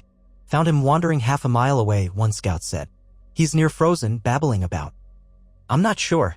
Stannis strode out, face grim. Who is he? The scouts helped the rider down, carefully lifting him off the horse. A moan escaped his chapped lips. When they pulled back the hood, Jon sucked in a breath. The man's face was sallow, eyes sunken. Blood crusted around his mouth and one ear looked black with frostbite. He wore a ragged cloak with no sigil. A wildling, perhaps, or a deserter from some northern host. He coughed violently, spattering droplets of blood on the snow. Stannis frowned, stepping back. Get Maester Carleon, he ordered. One of the knights dashed off. Meanwhile, Tormund bent closer. Who are you? Tormund demanded. Speak, man. The stranger rasped, dead there, all dead, his eyes rolled in panic. Had to run. No place to hide. They see everything. The white shadows, they're coming. A ripple of unease spread among the watchers. The man's breath wheezed, little clouds forming in the cold. Jon knelt beside him. Where are you from? Village, near the last lake, the man babbled. We heard talk of a southern king offering safety. Too late. They came. They came in the night. His hands trembled, clutching at Jon's arm. Burn them, you must burn them all. He convulsed, eyes bulging. A rivulet of blackish blood trickled down his chin. Maester Carleon arrived then, a stout older man in Stannis' service. He hurried to check the man's pulse, pressing 2 fingers against his neck. The stranger's eyes fluttered shut. Then his body went limp. Carleon looked up, expression grim. "He's gone." An uneasy hush descended. The watchers slowly backed away. Snow continued to swirl in the silent dark. Jon looked at Stannis, who stood rigid. "He said they're coming," Jon murmured. "The White Walkers must be moving again. Farther south than we expected." Stannis's face was flinty. "If they sweep in behind us, cut us off from the wall." A voice broke through the tense air. Tormund, fists clenched. "We can't outrun them in this snow. Not easily." Jon recalled the dream that woke him. The swirling whiteness, the pale forms beckoning. He suppressed a chill of fear. "We need to warn Castle Black," he said. "Jeor Mormont must be told that the others are moving." Stannis nodded curtly. "Send a raven in the morning. For now, we can't turn back. We must reach Winterfell quickly, rally what houses we can, and prepare for a final stand if need be." The men exchanged glances. Even the bravest knights looked uneasy. It was one thing to talk of war with the Boltons, quite another to realize the dead marched behind them. Davos stepped forward, voice quiet yet firm. "Then we'd best move faster. Sleep if we must, but at first light we ride." Slowly, the group dispersed. 2 men lifted the dead stranger's body and carried it away to burn. No one wanted to risk him rising again. Jon lingered, feeling the weight of ghostly eyes on his back. It was as though the others already watched from the dark trees just beyond the hamlet. Ghost let out a low whine, ears flattened. Davos noticed. "Your wolf senses something, I'd wager." Jon forced a breath. "He senses death in the air. We all do." When morning came, a bleak sunrise barely pierced the clouds. They set out again, driving the horses and wagons at a grueling pace. The gray gloom pressed down, the wind rising, snow stinging their faces. Jon rode with Tormund near the vanguard, scanning for any sign of White AMB. But the day passed in tense silence. They made decent progress, but every hour felt stolen, borrowed from a hungry darkness soon to descend. That night, they camped in the ruins of a once prosperous holdfast. The main hall had burned long ago, leaving only blackened beams and a section of stone walls. The men used what remained as a windbreak, erecting tents and piling brush for fires. The supply wagons circled the perimeter, forming a makeshift stockade. Horses stamped and whickered nervously as though they, too, smelled an unseen threat. Jon pitched a small tent near the heart of camp. Ghost curled at his feet while he chewed on a strip of dried meat. Stannis' large tent was not far off, a single brazier lighting it from within. Melisandre's silhouette moved across the canvas, arms raised as if in prayer. Nearby, Tormund's wildlings made jokes to mask their unease. Knights from the Stormlands sat polishing swords, muttering about the creeping chill. Jon could not rest. He slipped from his tent into the swirling night, deciding to patrol the camp's perimeter. The restlessness in his limbs needed some outlet, and his mind churned with visions of Winterfell and the White Walkers. Wrapping his cloak tight, he trudged through the snow, Ghost at his side. He found a line of sentries posted along the collapsed remains of the holdfast's outer wall. They stood around small braziers, scanning the dark. Beyond the faint glow, the world was a blanket of black. Jon felt an almost physical pressure from that darkness, as if something out there pressed back, searching for a crack in their fragile circle of light.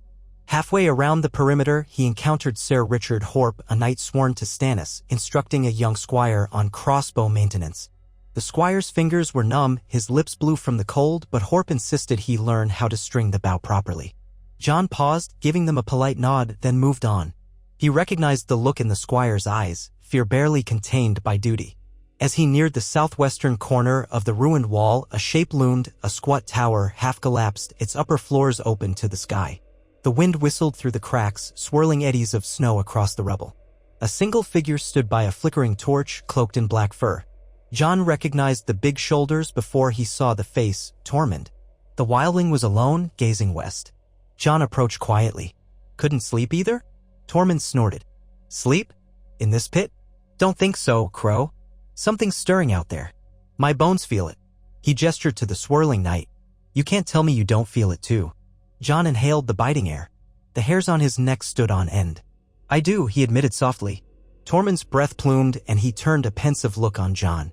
We free folk have our stories about the long night. About the gods of ice who came once before. We survived by huddling in caves fighting like cornered beasts. Now they come again and we stand in the open. I wonder if we're fools. Jon gazed at the emptiness beyond. Bravery or folly, sometimes it's the same thing. Tormund let out a hollow laugh. That's the truth. He scuffed a boot in the snow, lips twisting. I followed Mance because I believed he'd save our people. Now Mance is gone, or dead, or lost. All we have is a king who wants us to bow and a boy in black who claims the name Stark. Jon tensed. I never claimed to be your savior. No, you didn't, Tormund allowed. But I see how my folk look at you. You brought them south when all was lost. You gave them farmland and a chance to fight back. That's more than some fancy king ever did for them. Jon's cheeks burned from more than the cold. I just did what made sense. I'm not leading them. But maybe you should, Tormund said quietly. You keep talking about not wanting to be a lord, not wanting to be in charge. That's exactly why they might trust you more than some proud man on a throne. Don't you see that? Jon had no words. He turned away, uncertain if he could bear the weight Tormund laid upon him. The wildling only shook his head and laughed under his breath. Ah, you're stubborn. Like a man who tries to outrun his own shadow. They stood in silence for a few moments, listening to the wind. Then Tormund clapped Jon's shoulder. Go on, rest if you can. I'll keep watch here a bit longer. Maybe I'll see the shadow of that White Walker you put down with your flaming sword. He smirked at his own exaggeration. Or maybe I'll freeze my balls off. Jon mustered a wry smile. Try not to do either. He trudged away, leaving Tormund with his torch at the edge of darkness. As he circled back to camp, he heard the muffled voices of men tossing in their sleep, the groans of exhausted horses. He could almost taste their fear in the air, tangling with the acrid scent of old smoke. Ghost stayed close, trotting lightly over the snow. When Jon reached his tent, he ducked inside, breath pluming in the cold interior. No brazier here, he disliked sleeping near an open flame in close quarters. Instead, he wrapped himself in furs, letting Ghost curl beside him, sharing warmth. Still, he felt the chill in his bones, a deeper cold than any mere winter. A creeping dread that soon they would face not just the Boltons, but the death that walked on silent feet. Sleep claimed him eventually, bringing troubled dreams. He saw Winterfell's courtyard overrun by wights, their decaying hands tearing down the dire wolf banners. He saw the crypts yawning open, Ned Stark's statue weeping tears of blood. Somewhere in the swirl, he heard Melisandre's voice chanting about Azor Ahai and Tormund's laughter echoing like a dirge. Through it all, a single candle flickered, threatening to go out. He reached for it but woke to the darkness of his tent, heart pounding. At dawn, they broke camp swiftly, no one eager to linger in a place that felt haunted. Stannis drove the column onward, cutting cross-country at times to shorten their route. Scouts reported no sign of the Boltons yet, no outriders, no banners. Still, the tension in the ranks was a living thing, coiled and ready to snap. The days blurred into a relentless march, forging deeper into the heart of the north. Frozen rivers had to be crossed with care, men testing the ice before the wagons ventured forth. They lost 2 horses to a sudden break in the ice, the beasts flailing and vanishing into black water. Every night brought new woes, men developed frostbite, wagons broke, rations dwindled. Yet Stannis refused to slow. We cannot tarry, he told them, voices sharp as the wind. Winterfell is within reach. Finally, after nearly 2 weeks of punishing travel, they caught sight of the old high road that led toward Winterfell. The land opened up a bit, rolling farmland now blanketed in white. Hills rose on either side, dotted with pine and leafless birch. The men paused atop a ridge, surveying the plain below. In the distance, a column of smoke rose, thick and dark. A village was aflame. Stannis ordered immediate caution. Scouts galloped ahead. Jon waited with pounding heart. Winterfell was perhaps another day or two's ride if the roads were clear. He thought of the word home and felt a swirl of emotions too tangled to name. But the sight of that burning village chilled him. Could the Boltons have set it alight? Or was it the Whites? They had no way to be sure. By midday, the scouts returned grim-faced.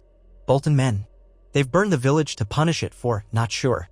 The place was empty. We found corpses flayed. A grotesque display. Tormund spat. You southern lot talk of free folk as savages, but at least we don't flay our enemies alive. What beasts do you breed here? Stannis' jaw clenched, fury flaring in his eyes. Roose Bolton will answer for this. He looked at Jon. They know we're coming. They want to demoralize us. Jon grimaced. We won't turn back. But the people of the north, they must be terrified. Fear can turn them to our side, Stannis said coldly. Or it can paralyze them. We'll see. We press on. They rode down into the plain, the stink of charred wood drifting on the breeze. Blackened timbers jutted from the snow like jagged bones. A few lumps in the courtyard told of human remains. Men averted their eyes. Davos muttered a soft prayer. Melisandre's gaze swept across the carnage with a solemn expression. Tormund and the wildlings stared, jaws tight, as though having to reassess how they measured cruelty. They moved on. The land sloped gently toward the heart of the north. On the third day after leaving the burned village, the wind shifted, carrying the faint odor of something else, the tang of old battle, decaying flesh. Soon they found the remains of a skirmish on the road, a dozen corpses armed with spears and wearing cloaks of patchwork fur. Possibly hill folk or small folk who had tried to resist the Boltons. Their bodies were left to rot. No sign of flaying, but plenty of sword wounds. Ravens flapped away as Stannis' forces approached. Jon ordered the men to burn the corpses, mindful that any who died might rise as whites if the others came. They built a quick pyre, the flames crackling in the midday gloom. The smoke drifted over the land, merging with the ever-present winter sky. Jon stood by, watching. Every body was a reminder that the North bled while the real war lurked unseen. The Boltons might not believe in White Walkers, or they might not care. Ramsay's cruelty was legend. Tormund strode over, face grimy with soot. This is a bitter land. Do you truly want to hold it? Jon looked up from the flames. It was never about wanting it. It's about making sure the Boltons don't. With a grunt, Tormund nodded. Fair enough. They pressed on, forging through snows that grew deeper with each passing league. Men stumbled, exhausted, half-frozen. Horses fared little better, though Stannis demanded they keep going. The next evening, scouts returned in a lather of excitement. We've seen it, sire, they said. Winterfell. We're maybe 8 miles away. The old towers stand, and it looks like they're under repair. Smoke rises from the chimneys. The Bolton banner flies from the walls. Jon's heart pounded. He dismounted, trying to steady himself. He remembered the Greyjoy banners that had once flown there in Theon's treachery. Now it was the flayed man, the keep that had once sheltered the Stark children, that had welcomed King Robert, that had served as the seat of the North for generations, was under a stranger's dominion. Stannis conferred with his generals, then called Jon over. They spread a map on a makeshift table. We strike at dawn, Stannis declared. I want the outer walls surrounded. If the Boltons sally forth, we crush them in the field. If they hide, we'll lay siege as best we can in this winter. They're not expecting us quite this soon, I wager. Jon studied the map. Winterfell's walls were thick, the moat partially fed by hot springs, though it might be frozen in places. The old gates had been damaged by Theon's men, possibly rebuilt by the Boltons. You want to camp within sight of the castle tonight? Yes, Stannis said. We'll set up forward positions, keep them from sending out raiding parties in the night. In the morning, we see if they have the stomach for open battle. Tormund let out a short laugh. Fighting in the snow at dawn? Feels like old times. He pointed at the map where farmland ringed the castle. They might have built stakes or pitfalls. We should send outriders to check. Stannis agreed. Men bustled, forming into columns. A new wave of energy coursed through them. Battle was imminent. For good or ill, they had come to the seat of House Stark. Night had almost fallen by the time they reached a low ridge overlooking Winterfell. The dark shape of the castle rose against the dull sky. Even from here, Jon could see the torchlit walls and the faint suggestion of movement along the battlements. They had been spotted, no doubt. Bolton trumpets or horns might sound at any moment. The land around the castle lay quiet under drifts of snow. Beyond it stood scattered trees, the once cultivated fields now lost in winter's grasp. Stannis' men established a perimeter, placing torches and braziers. The wind bit sharply. Jon huddled in a cloak, staring at the distant silhouette. His memory superimposed the old banners of the dire wolf on those towers, bright against the stone. Now it was the flayed man's domain unless they could take it back. He recalled the courtyard in better days, the ancient weirwood in the godwood with its red leaves, the passages beneath the great keep where he had played with Robb and the others as children. Ghost pressed against his leg, sensing his emotion. Jon rested a hand on the direwolf's white fur, drawing comfort from it. Tomorrow might see him inside those walls again if he survived the assault. Later, as men tried to rest on the ridge, Jon found himself pacing. Tormund approached, flicking snow from his beard. "I smell blood on the air," the wildling said. "Might be my imagination." Jon shook his head. "Likely not. That castle's seen too much violence already." He paused. "I should scout closer, see if the moat is frozen. That might determine our approach." Tormund snorted. "They'll see you. Or shoot you. Maybe not if I go quietly enough. Ghost can help." The big man studied him, then nodded. "I'll come with you. A pair of us might slip in better than a full patrol. My eyes are sharp in the dark." When Jon hesitated, Tormund barked a laugh. "You saved me from sitting around in the cold. Let's do it." So they set out, leaving word with one of Stannis' captains that they were scouting the perimeter. Ghost padded ahead, a silent shape in the snow. The night was moonless, or nearly so, the cloud cover thick. They circled wide, descending the ridge carefully and approaching Winterfell from the southeast. Jon's breath sounded too loud in his ears. Every step might snap a twig or crunch ice. He and Tormund moved slowly, scanning for Bolton sentries. They reached a low rise that overlooked a shallow dip in the land. Beyond lay the moat, wide and dark, fed by subterranean hot springs that once kept it from freezing in mild winters. Jon crouched behind a fallen log. Tormund knelt beside him, squinting. Ghost crept forward a few paces, muzzle lifted to test the wind. Jon peered at the moat, faintly visible by the reflection of the castle's torches. "Steam," he muttered. Indeed, wisps of vapor rose from the water, though parts of it looked frozen near the edges. Possibly the hot springs were weaker these days, or the cold was simply too great. "It's partially iced over, but not entirely." Tormund cupped a hand around his mouth, exhaling slowly. "Then crossing it at a run might be tricky. We'll have to see if they've built drawbridges or if the gates are open." "Ha! Doubt that last part." Jon's heart lurched as he noticed a detail: the banners hung from the ramparts. It was too far to see clearly, but he glimpsed shapes that must be the flayed man. A wave of anger tightened his chest. "We'll need siege engines if we want to break in quickly. Or we starve them out." Tormund gave him a wry look. "In this weather, we might starve first." Before Jon could respond, Ghost stiffened, ears pricking. The dire wolf let out a low growl, barely audible. Jon froze, scanning the dark. Then he saw it, a faint flicker of movement among the snowdrifts to the left, a shape slinking behind a mound. Another shape appeared, then another. Footsteps muffled by fresh snow. Men. Or whites. Tormund's hand tightened on his axe. They exchanged a glance. Jon reached for Longclaw, quiet as he could. The silhouettes advanced carefully, as if stealth was their aim as well. Then a low hiss carried on the wind, an order from a commanding voice. Bolton scouts or sentries, perhaps? Ghost snarled, bristling, and leapt forward. Jon tried to hush him, but it was too late. The men in the dark cursed. Steel flashed. Jon rose, heart pounding. "Get back," he hissed to Tormund, but Tormund bellowed a challenge, launching himself with axe raised. Shouts erupted. A crossbow twanged. Ghost howled, darting aside. Jon lunged, meeting a silhouette that swung a sword at him. Steel rang on Longclaw. Sparks spat.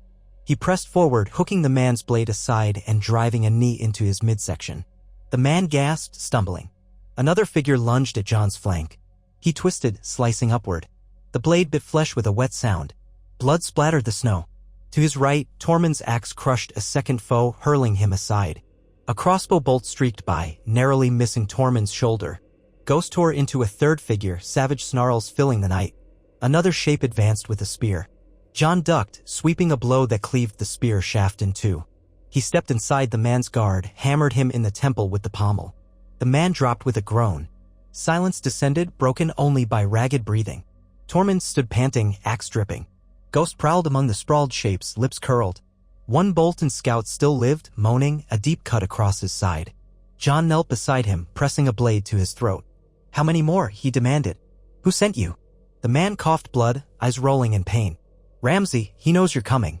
We were told to find any outriders, kill you in the dark. He's got more men, waiting." Jon's pulse throbbed. "Where?" The man let out a strained laugh. "Everywhere, Crow. The bastard's cunning. You'll all die out here." He spat blood, then exhaled, shuddering, eyes unfocusing. Tormund cursed.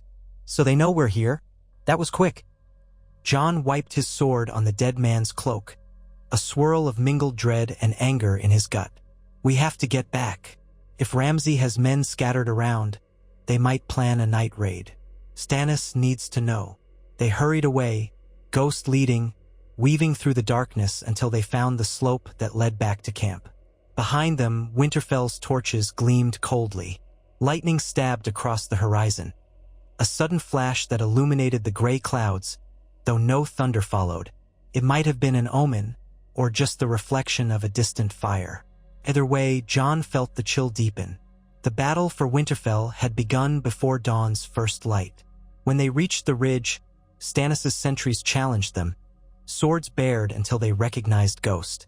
Jon and Tormund stumbled into the circle of torches, breath steaming. A cluster of men rushed up, Davos, Horp, and a few more. "We were set upon by Bolton's scouts," Jon rasped. "At least half a dozen. We killed them, but one said Ramsay has men waiting nearby. Possibly a trap or a night attack." Davos's face darkened. "We must strengthen our guard. Form ranks if we have to." Stannis emerged from his tent, Melisandre on his heels. "So, they meet us in the night?" the king asked, voice harsh. Jon nodded. "They know we're here. They'll be ready if we try to take the castle by surprise." Stannis' lips pressed into a thin line. "Very well. We form a perimeter now, place archers on the vantage points. We hold until dawn and see what Bolton does." Men scrambled into motion, scurrying to rouse those who slept. Torches flared. A ring of steel bristled around the camp. Jon noticed Melisandre's eyes flicking to him with an odd intensity. He ignored it, focusing on the immediate task. This was no time for riddles of prophecy. The hours crawled by. Snow fell again, a gentle but relentless drift that muffled every sound. Men shivered behind makeshift barricades. Tormund paced like a caged animal. Davos muttered curses under his breath. Stannis stood near the center, conferring with his captains by the light of a brazier. Jon took a position overlooking the slope, Longclaw in hand, Ghost at his side. He strained to see any movement beyond the torches. At last, the sky began to lighten, a pallid glow creeping under the clouds. Dawn had come and no attack arrived under cover of darkness. Perhaps Ramsay had reconsidered, or perhaps he plotted another tactic. Jon's muscles were stiff from standing watch. He trudged through snowdrifts to Stannis' side. The king's mouth curled downward. "No sign of them," Stannis muttered. "They want us to make the first move." Jon cast his eyes toward Winterfell, just visible through the veil of snow, a looming fortress, cold and unwelcoming. "Then let's make it. Our men are tired, but an assault now might catch them unready if they spent the night expecting a raid." Stannis pursed his lips. "Davos advises caution, but I won't let them pick us off." "Very well. We move." Horns sounded across the ridge, low and mournful. Soldiers roused themselves, forming into columns again. Horses snorted, pawing the ground. A hush of dreadful anticipation seized the camp. They advanced slowly, descending toward Winterfell in battle order. The wind carried the tang of churned snow and unspoken fear. Jon marched near the front. Tormund was on his left, a band of wildlings behind him. Davos was on the right with a contingent of knights. Melisandre rode behind Stannis, her red robes stark against the white drifts. Archers fanned out on the flanks. Drums began a steady beat. The shapes of the castle drew closer, towers outlined against the sky. Then, as they crossed a low rise, horns rang out from Winterfell's walls, shrill and mocking. The main gates were closed, the drawbridge up over the steaming moat. Banners snapped overhead, the flayed man a crimson blot in the gray morning. Jon's stomach clenched. He pictured the great hall behind those walls, the place where Ned Stark had sat in solemn justice. Now it belonged to monsters. They advanced until they were well within bowshot. Arrows rained down from the battlements, though the Boltons had fewer archers than expected. Stannis' men shielded themselves. Ghosts snarled, but they pressed on, forming ranks near the moat. The water steamed gently, partially frozen at the edges. The smell of sulfur drifted from the hidden hot springs below. Stannis rode to the fore, raising his voice. "Roose Bolton, Ramsay Bolton, face me if you dare, or yield this castle to the Rifle King." The only answer was a renewed hail of arrows. One struck a knight's horse, causing it to rear. Another lodged in a man's shield. Tormund spat curses. Jon lifted his own shield. Then a voice echoed from the walls, a high, jeering voice, magnified by the still air. "You come to die, Stannis Baratheon. My father's away, but I am here, and I'll flay you all for sport." "Ramsay!" Jon felt hot anger surge through him at that tone, remembering the stories of the bastard of Bolton. The drawbridge did not lower. Instead, more arrows whistled forth. A handful of heads were hurled over the wall, likely the unfortunate scouts or small folk. Men recoiled in horror. Stannis' lips curled in disgust. He turned to his men. "Prepare the siege engines. Archers, return fire." Then he looked at Jon. "We breach their walls if we can, or we starve them out. It may take weeks. The choice is no choice at all." Jon nodded stiffly, adrenaline coursing. He saw Tormund brandish his axe, roaring a challenge at the walls. The Bolton men responded with laughter, then more arrows. One struck the ground near Tormund's feet, quivering in the snow. As the first of Stannis' small siege engines were maneuvered forward, a rickety catapult or two, a few crude battering rams, Jon wondered how they would last in a prolonged siege. The cold alone could kill them. Meanwhile, the White Walkers moved somewhere behind them in the north. Time was their enemy. They needed a swift victory, but Winterfell's walls were thick, the moat partially heated, the gate heavily guarded. Thus began the siege of Winterfell. Men took positions, exchanging desultory arrow fire. The catapults lobbed a few stones, some of which crashed harmlessly against the walls. Ramsay's mocking laughter carried across the moat. The day stretched into an afternoon of fruitless assault, men slipping on icy ground, cursing the insufficient siege equipment. Stannis' fury mounted. When darkness fell, they drew back slightly, forming a ring around the castle at bow range, hoping to starve or freeze the Boltons out. Ramsay responded by sending small sorties at night, groups of men creeping through hidden sally ports to strike at supply wagons, then vanishing. Jon personally led a few patrols to repel them, Longclaw flashing in torchlight. Still, Bolton raiders managed to burn a few wagons of food, a blow they could ill afford. Day by day, the siege ground on. Each morning, Stannis demanded surrender, and each morning Ramsay responded with fresh insults. Each night, the Bolton men launched stealth attacks or fired flaming arrows. Stannis' men began to die from exposure, and the wildlings fared little better. Morale sagged. Yet Jon would not give up. This was his home, or had been. He pictured the crypts below Ned Stark's statue. He would not leave Winterfell in the hands of these butchers. So he endured, stoking the men's resolve where he could. Tormund joked about climbing the walls in the dead of night, but the moat and the Watchers made that unlikely. Melisandre insisted the Lord of Light would grant them victory. Davos quietly worried they would run out of food. On the seventh night, a fierce storm hammered the camp, burying tents and men in drifts. Visibility plummeted.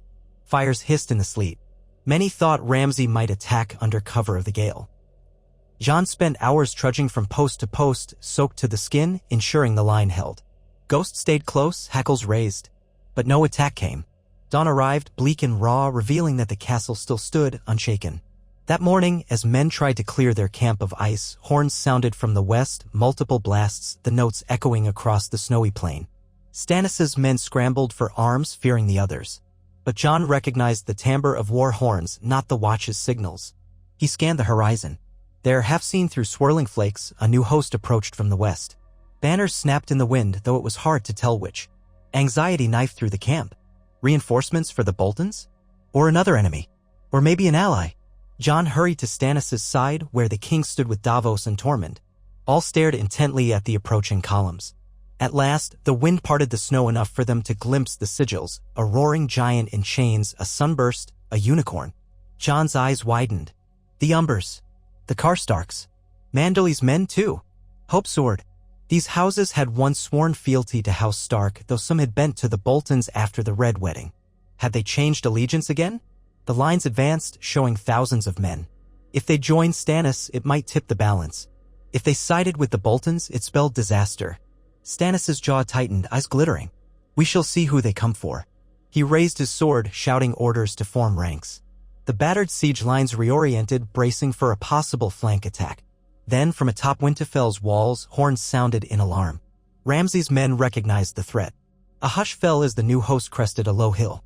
A single rider galloped forward, bearing a white banner with a dire wolf over the giant's chains, some conflation of House Umber and House Stark. Jon's heart hammered. Stannis signaled.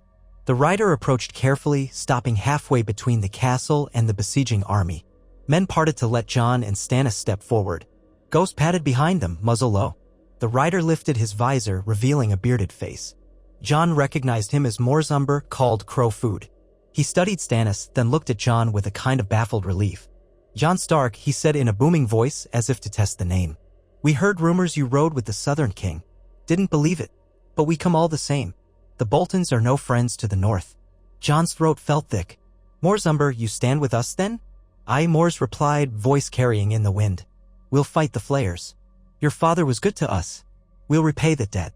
We've got men of House Manderley too, and the Karstarks who turned cloak on Bolton. We want our true king or queen, someone who can defend us from the real enemy. Word is you fight the White Walkers as well. That makes you worth following." Jon glanced at Stannis, uncertain how the king would react to being overshadowed by the Stark name. But Stannis nodded stiffly, stepping forward to address Mors. "I am Stannis Baratheon, rightful king of Westeros. I welcome your swords against the Boltons. Jon Stark fights at my side to reclaim Winterfell. Join us and we shall see the flayed man removed from these walls." Mors Umber snorted. "Aye, you're free to your southern crown, I suppose. Just make sure the north rules itself. We've bled enough under outsiders." Stannis' expression tightened, but he forced a curt nod. "First, we break the Boltons. Then we talk terms." That was enough for Mors Umber. He turned, gesturing to his host. The banners shifted, a wave of steel cresting the snowdrifts. From the walls of Winterfell, Ramsay's outraged cry echoed across the plain. Trumpets blared as the gates remained shut, no attempt at parley. The final confrontation loomed. Jon's heart pounded. The North had rallied at least a fraction of it under his father's memory. Perhaps the old loyalties had not died with Ned and Robb. Perhaps the name Stark still held power. He felt a swirl of gratitude and dread. This might be their best chance and their last. Stannis wasted no time. With the Umbers and their allies at their flank, he ordered an immediate assault. "We strike now before the Boltons can coordinate," he barked. "Ramsay will regret his insults." Trumpets sounded from Stannis' lines. Men roared, charging forward through the snow. Umbers bellowed war cries, brandishing huge axes. Manderley knights in sea-green cloaks urged their horses on. Tormund's wildlings pounded spears against shields, eager for blood. Jon sprinted at their forefront, sword in hand, ghost bounding beside him. The final push to reclaim Winterfell had begun. Arrows rained from the walls, claiming some. Screams tore the cold air. But the wave of attackers pressed on, bridging the partially frozen moat with planks and logs. Siege ladders slammed against the walls, men scrambling up while defenders stabbed down with spears. Battering rams pounded the gates. Snow reddened with blood. The cacophony of battle shook the earth, steel on steel, men howling, horns blaring. Amid the chaos, Jon fought with a single-minded intensity. He dragged a ladder into place, climbed alongside Tormund and a group of wildlings, archers covering them. A boiling pot of pitch toppled from above, splattering a man behind Jon. Another ladder smashed away under a catapult stone. Ghosts snarled from below, searching for a way inside. Atop the battlements, Bolton spearmen tried to repel them. Jon heaved himself over the parapet. A spear lanced his side, grazing him. He hissed and parried with Longclaw, cutting the spearman's shaft in two. Tormund vaulted up, axe swinging, hacking down another foe. Blood sprayed the stones. More wildlings crowded onto the ramparts, pushing the Boltons back. Manderley men reached the walls from another side, climbing with rope and grapnels, while Umber axes battered the gates in tandem with Stannis' ram. Shouts of victory sounded as the gates finally splintered. A surge of men poured into the yard, engaging Bolton soldiers in brutal melee. Ramsay's men fought fiercely, cornered and desperate. Some tried to flee deeper into the castle only to be cut off by Umbers or wildlings. Flames burst from a storehouse, set alight in the chaos. Smoke billowed upward. Horses screamed. Jon cut his way along the battlements, Tormund at his flank. Two Bolton archers lunged at them, daggers drawn. Jon deflected one blade, driving his shoulder into the archer's chest. Tormund's axe crushed the second's helmet with sickening force. They stumbled on, stepping over bodies, heading for a tower that led down into the interior. As they reached the tower door, a group of Bolton men burst out, led by a hulking officer with a flayed man's sigil on his breastplate. He roared and swung a great sword. Jon barely ducked the blow. Tormund tackled one of the lesser men, sending them both sprawling. The officer pivoted, bringing the great sword down toward Tormund's back. Jon intercepted with a savage thrust, Longclaw biting through the man's mail at the armpit. A wet gurgle, then the officer toppled, sword clanging. Tormund spat, shoving aside his foe's corpse. Smoke rolled across the battlements, stinging Jon's eyes. Shouts and steel rang from every direction. Over the roar, he heard horns and the clash of steel in the yard below, men dying in droves. Then a new cry, "Stark! Stark!" As Mors Umber's men recognized victory nearing. Jon forced his way into the tower, Tormund behind him.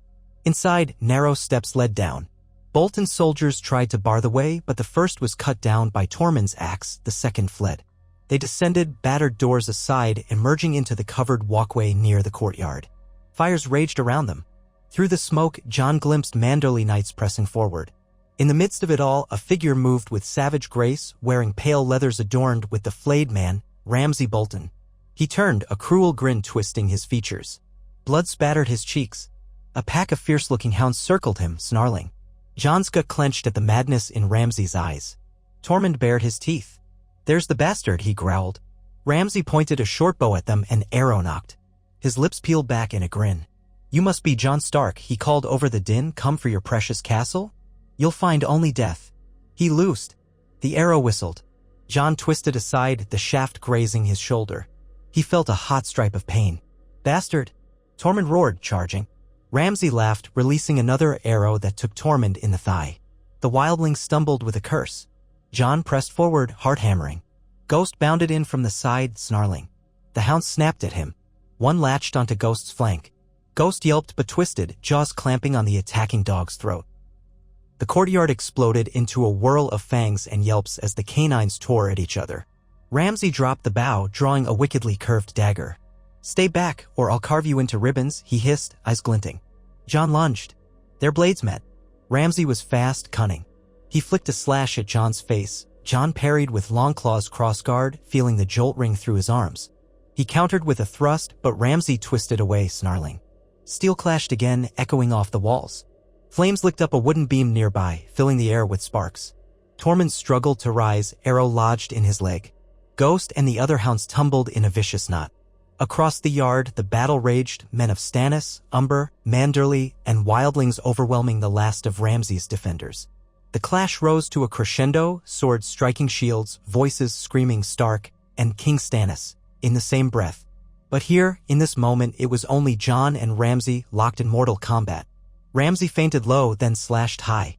Jon barely avoided a cut that would have opened his throat. He riposted, hooking Ramsay's dagger arm with Longclaw's quillin. Ramsay snarled, spitting curses, and kicked Jon square in the chest. Jon staggered back, wind knocked out of him. Pain flared. Before Ramsay could follow up, Tormund hurled his axe, ignoring the agony in his leg. The axe spun end over end. Ramsay ducked, the axe flying over his head to clatter off stone, but it forced him aside for an instant. Jon seized that opening, surging forward with Longclaw in a two-handed thrust. Ramsay tried to dodge, but one foot slipped on bloody snow. The sword's point drove into his side. He let out a strangled cry, eyes bulging. Jon twisted the blade free, breath ragged. Ramsay collapsed to his knees, blood staining his pale leathers. A harsh laugh escaped him, wet with fluid. "You think you've won?" he coughed. Jon looked down, trembling with anger and adrenaline. "You lost the moment you took Winterfell," he ground out. Ramsay's mouth opened as if to speak again, but only blood poured out. He toppled face first into the snow, breath rattling. Then he moved no more. Ghost snarled, stepping away from the dead hounds, his fur matted with gore. Tormund limped over, ripping the arrow from his leg with a groan. "We got the bastard," he growled, leaning on Jon's shoulder for support. "That's all that matters." All around them, the courtyard was filled with the dead and dying. Smoke rolled across the scene, lit by the flicker of flames. But Bolton men had thrown down their weapons or lay slain. The horns of victory sounded, harsh and triumphant. A portion of the keep collapsed in a burst of embers. Shouts of "Stark" and "The North remembers" rang from every side. Jon felt numb, staring at Ramsay's corpse. Was that it? Was Winterfell reclaimed? Then he felt a hand on his shoulder, Davos Seaworth, sweat-soaked and wide-eyed. "We have the castle," Davos said breathlessly. "Bolton men surrender. Stannis wants you in the Great Hall. If it's still standing." He coughed, spitting out smoke. "Come." Jon looked at Tormund, who nodded. "Go. I'll limp after you. Let's see how your new home welcomes you." His grin was pained but genuine. With Ghost limping beside him and Davos helping him navigate the tangle of bodies and debris, Jon made his way through the battered gatehouse into the remains of the yard. Everywhere, men were stamping out fires, binding wounds, or dragging Bolton corpses into piles for burning. The crisp winter air reeked of blood and smoke. A swirling snow began to fall again, as though the sky itself tried to wash away the horror. They climbed the steps to the Great Hall. Part of the roof had caved in, letting in swirling flakes. But the old walls still stood, scarred by flame. Inside, a knot of soldiers gathered, Stannis among them, face smudged with soot. Mors Umber, battered but unbowed, stood near the dais where the Stark high seat had once been. The carved direwolves along the walls were scorched and blackened. As Jon entered, conversation died. All eyes turned to him. Stannis cleared his throat. "We have taken Winterfell. Roose Bolton was absent, but his son is dead. The flayed man is done." A ragged cheer rose from some men. Others simply sank to the floor in relief. Mors Umber nodded solemnly. "We found signs that Roose fled south days ago, taking half his forces. Probably guessed we'd come. If we're lucky, he'll freeze in a ditch." He turned to Jon, eyes bright with something akin to reverence. "Winterfell is yours, Stark. Will you claim it?" Jon looked at the scorched rafters, the shattered stained glass above the dais, the drifting snow. Memories of childhood flickered again. He wanted to see the old place whole, not this ruin. But it was Winterfell, the heart of the North. Men were watching him, waiting for an answer. Manderley Knights, Umbers, Karstarks. Even Tormund's wildlings, half-lurking in the shadows, listening. Stannis' expression was unreadable. Perhaps he weighed how this would serve his larger claim. Yet for the moment, victory overshadowed ambition. Melisandre stood behind him, eyes gleaming as if some prophecy had just been fulfilled. Davos's face was gentle with understanding. Jon exhaled, feeling the ache of wounds and the crushing weight of expectation. "I claim it, on behalf of the living," he managed. "We must make it whole again, defend the realm against what's coming from beyond the wall." Some men cheered, battered arms raised. Others simply bowed their heads. Mors Umber stepped forward, clasping Jon's forearm. "We stand with you, Stark. The North remembers." Jon nodded, a tightness in his throat. Ghost pressed against his leg, red eyes watching. The great hall was hushed but for the crackle of flames and the quiet moans of injured men outside. Snow filtered down through the collapsed roof, drifting onto the dais, settling like cold confetti on the broken seat where Ned Stark had once dispensed justice. Stannis surveyed the men. "We'll bury our dead, burn the foes, and prepare to hold Winterfell against any further threat, Bolton or White Walker. Then we return to aid the wall." He glanced at Jon. "As for you, Lord Stark, gather your strength. The realm will need you soon." Jon took a shaking breath, gazing at the ruin around him. Winterfell was his now, by blood and by the sword. But no joy stirred in his heart, only a sober realization that the war against the others remained. They had won a victory here. Yet in the hush of the drifting snow, he felt the cold breath of an older enemy on the back of his neck.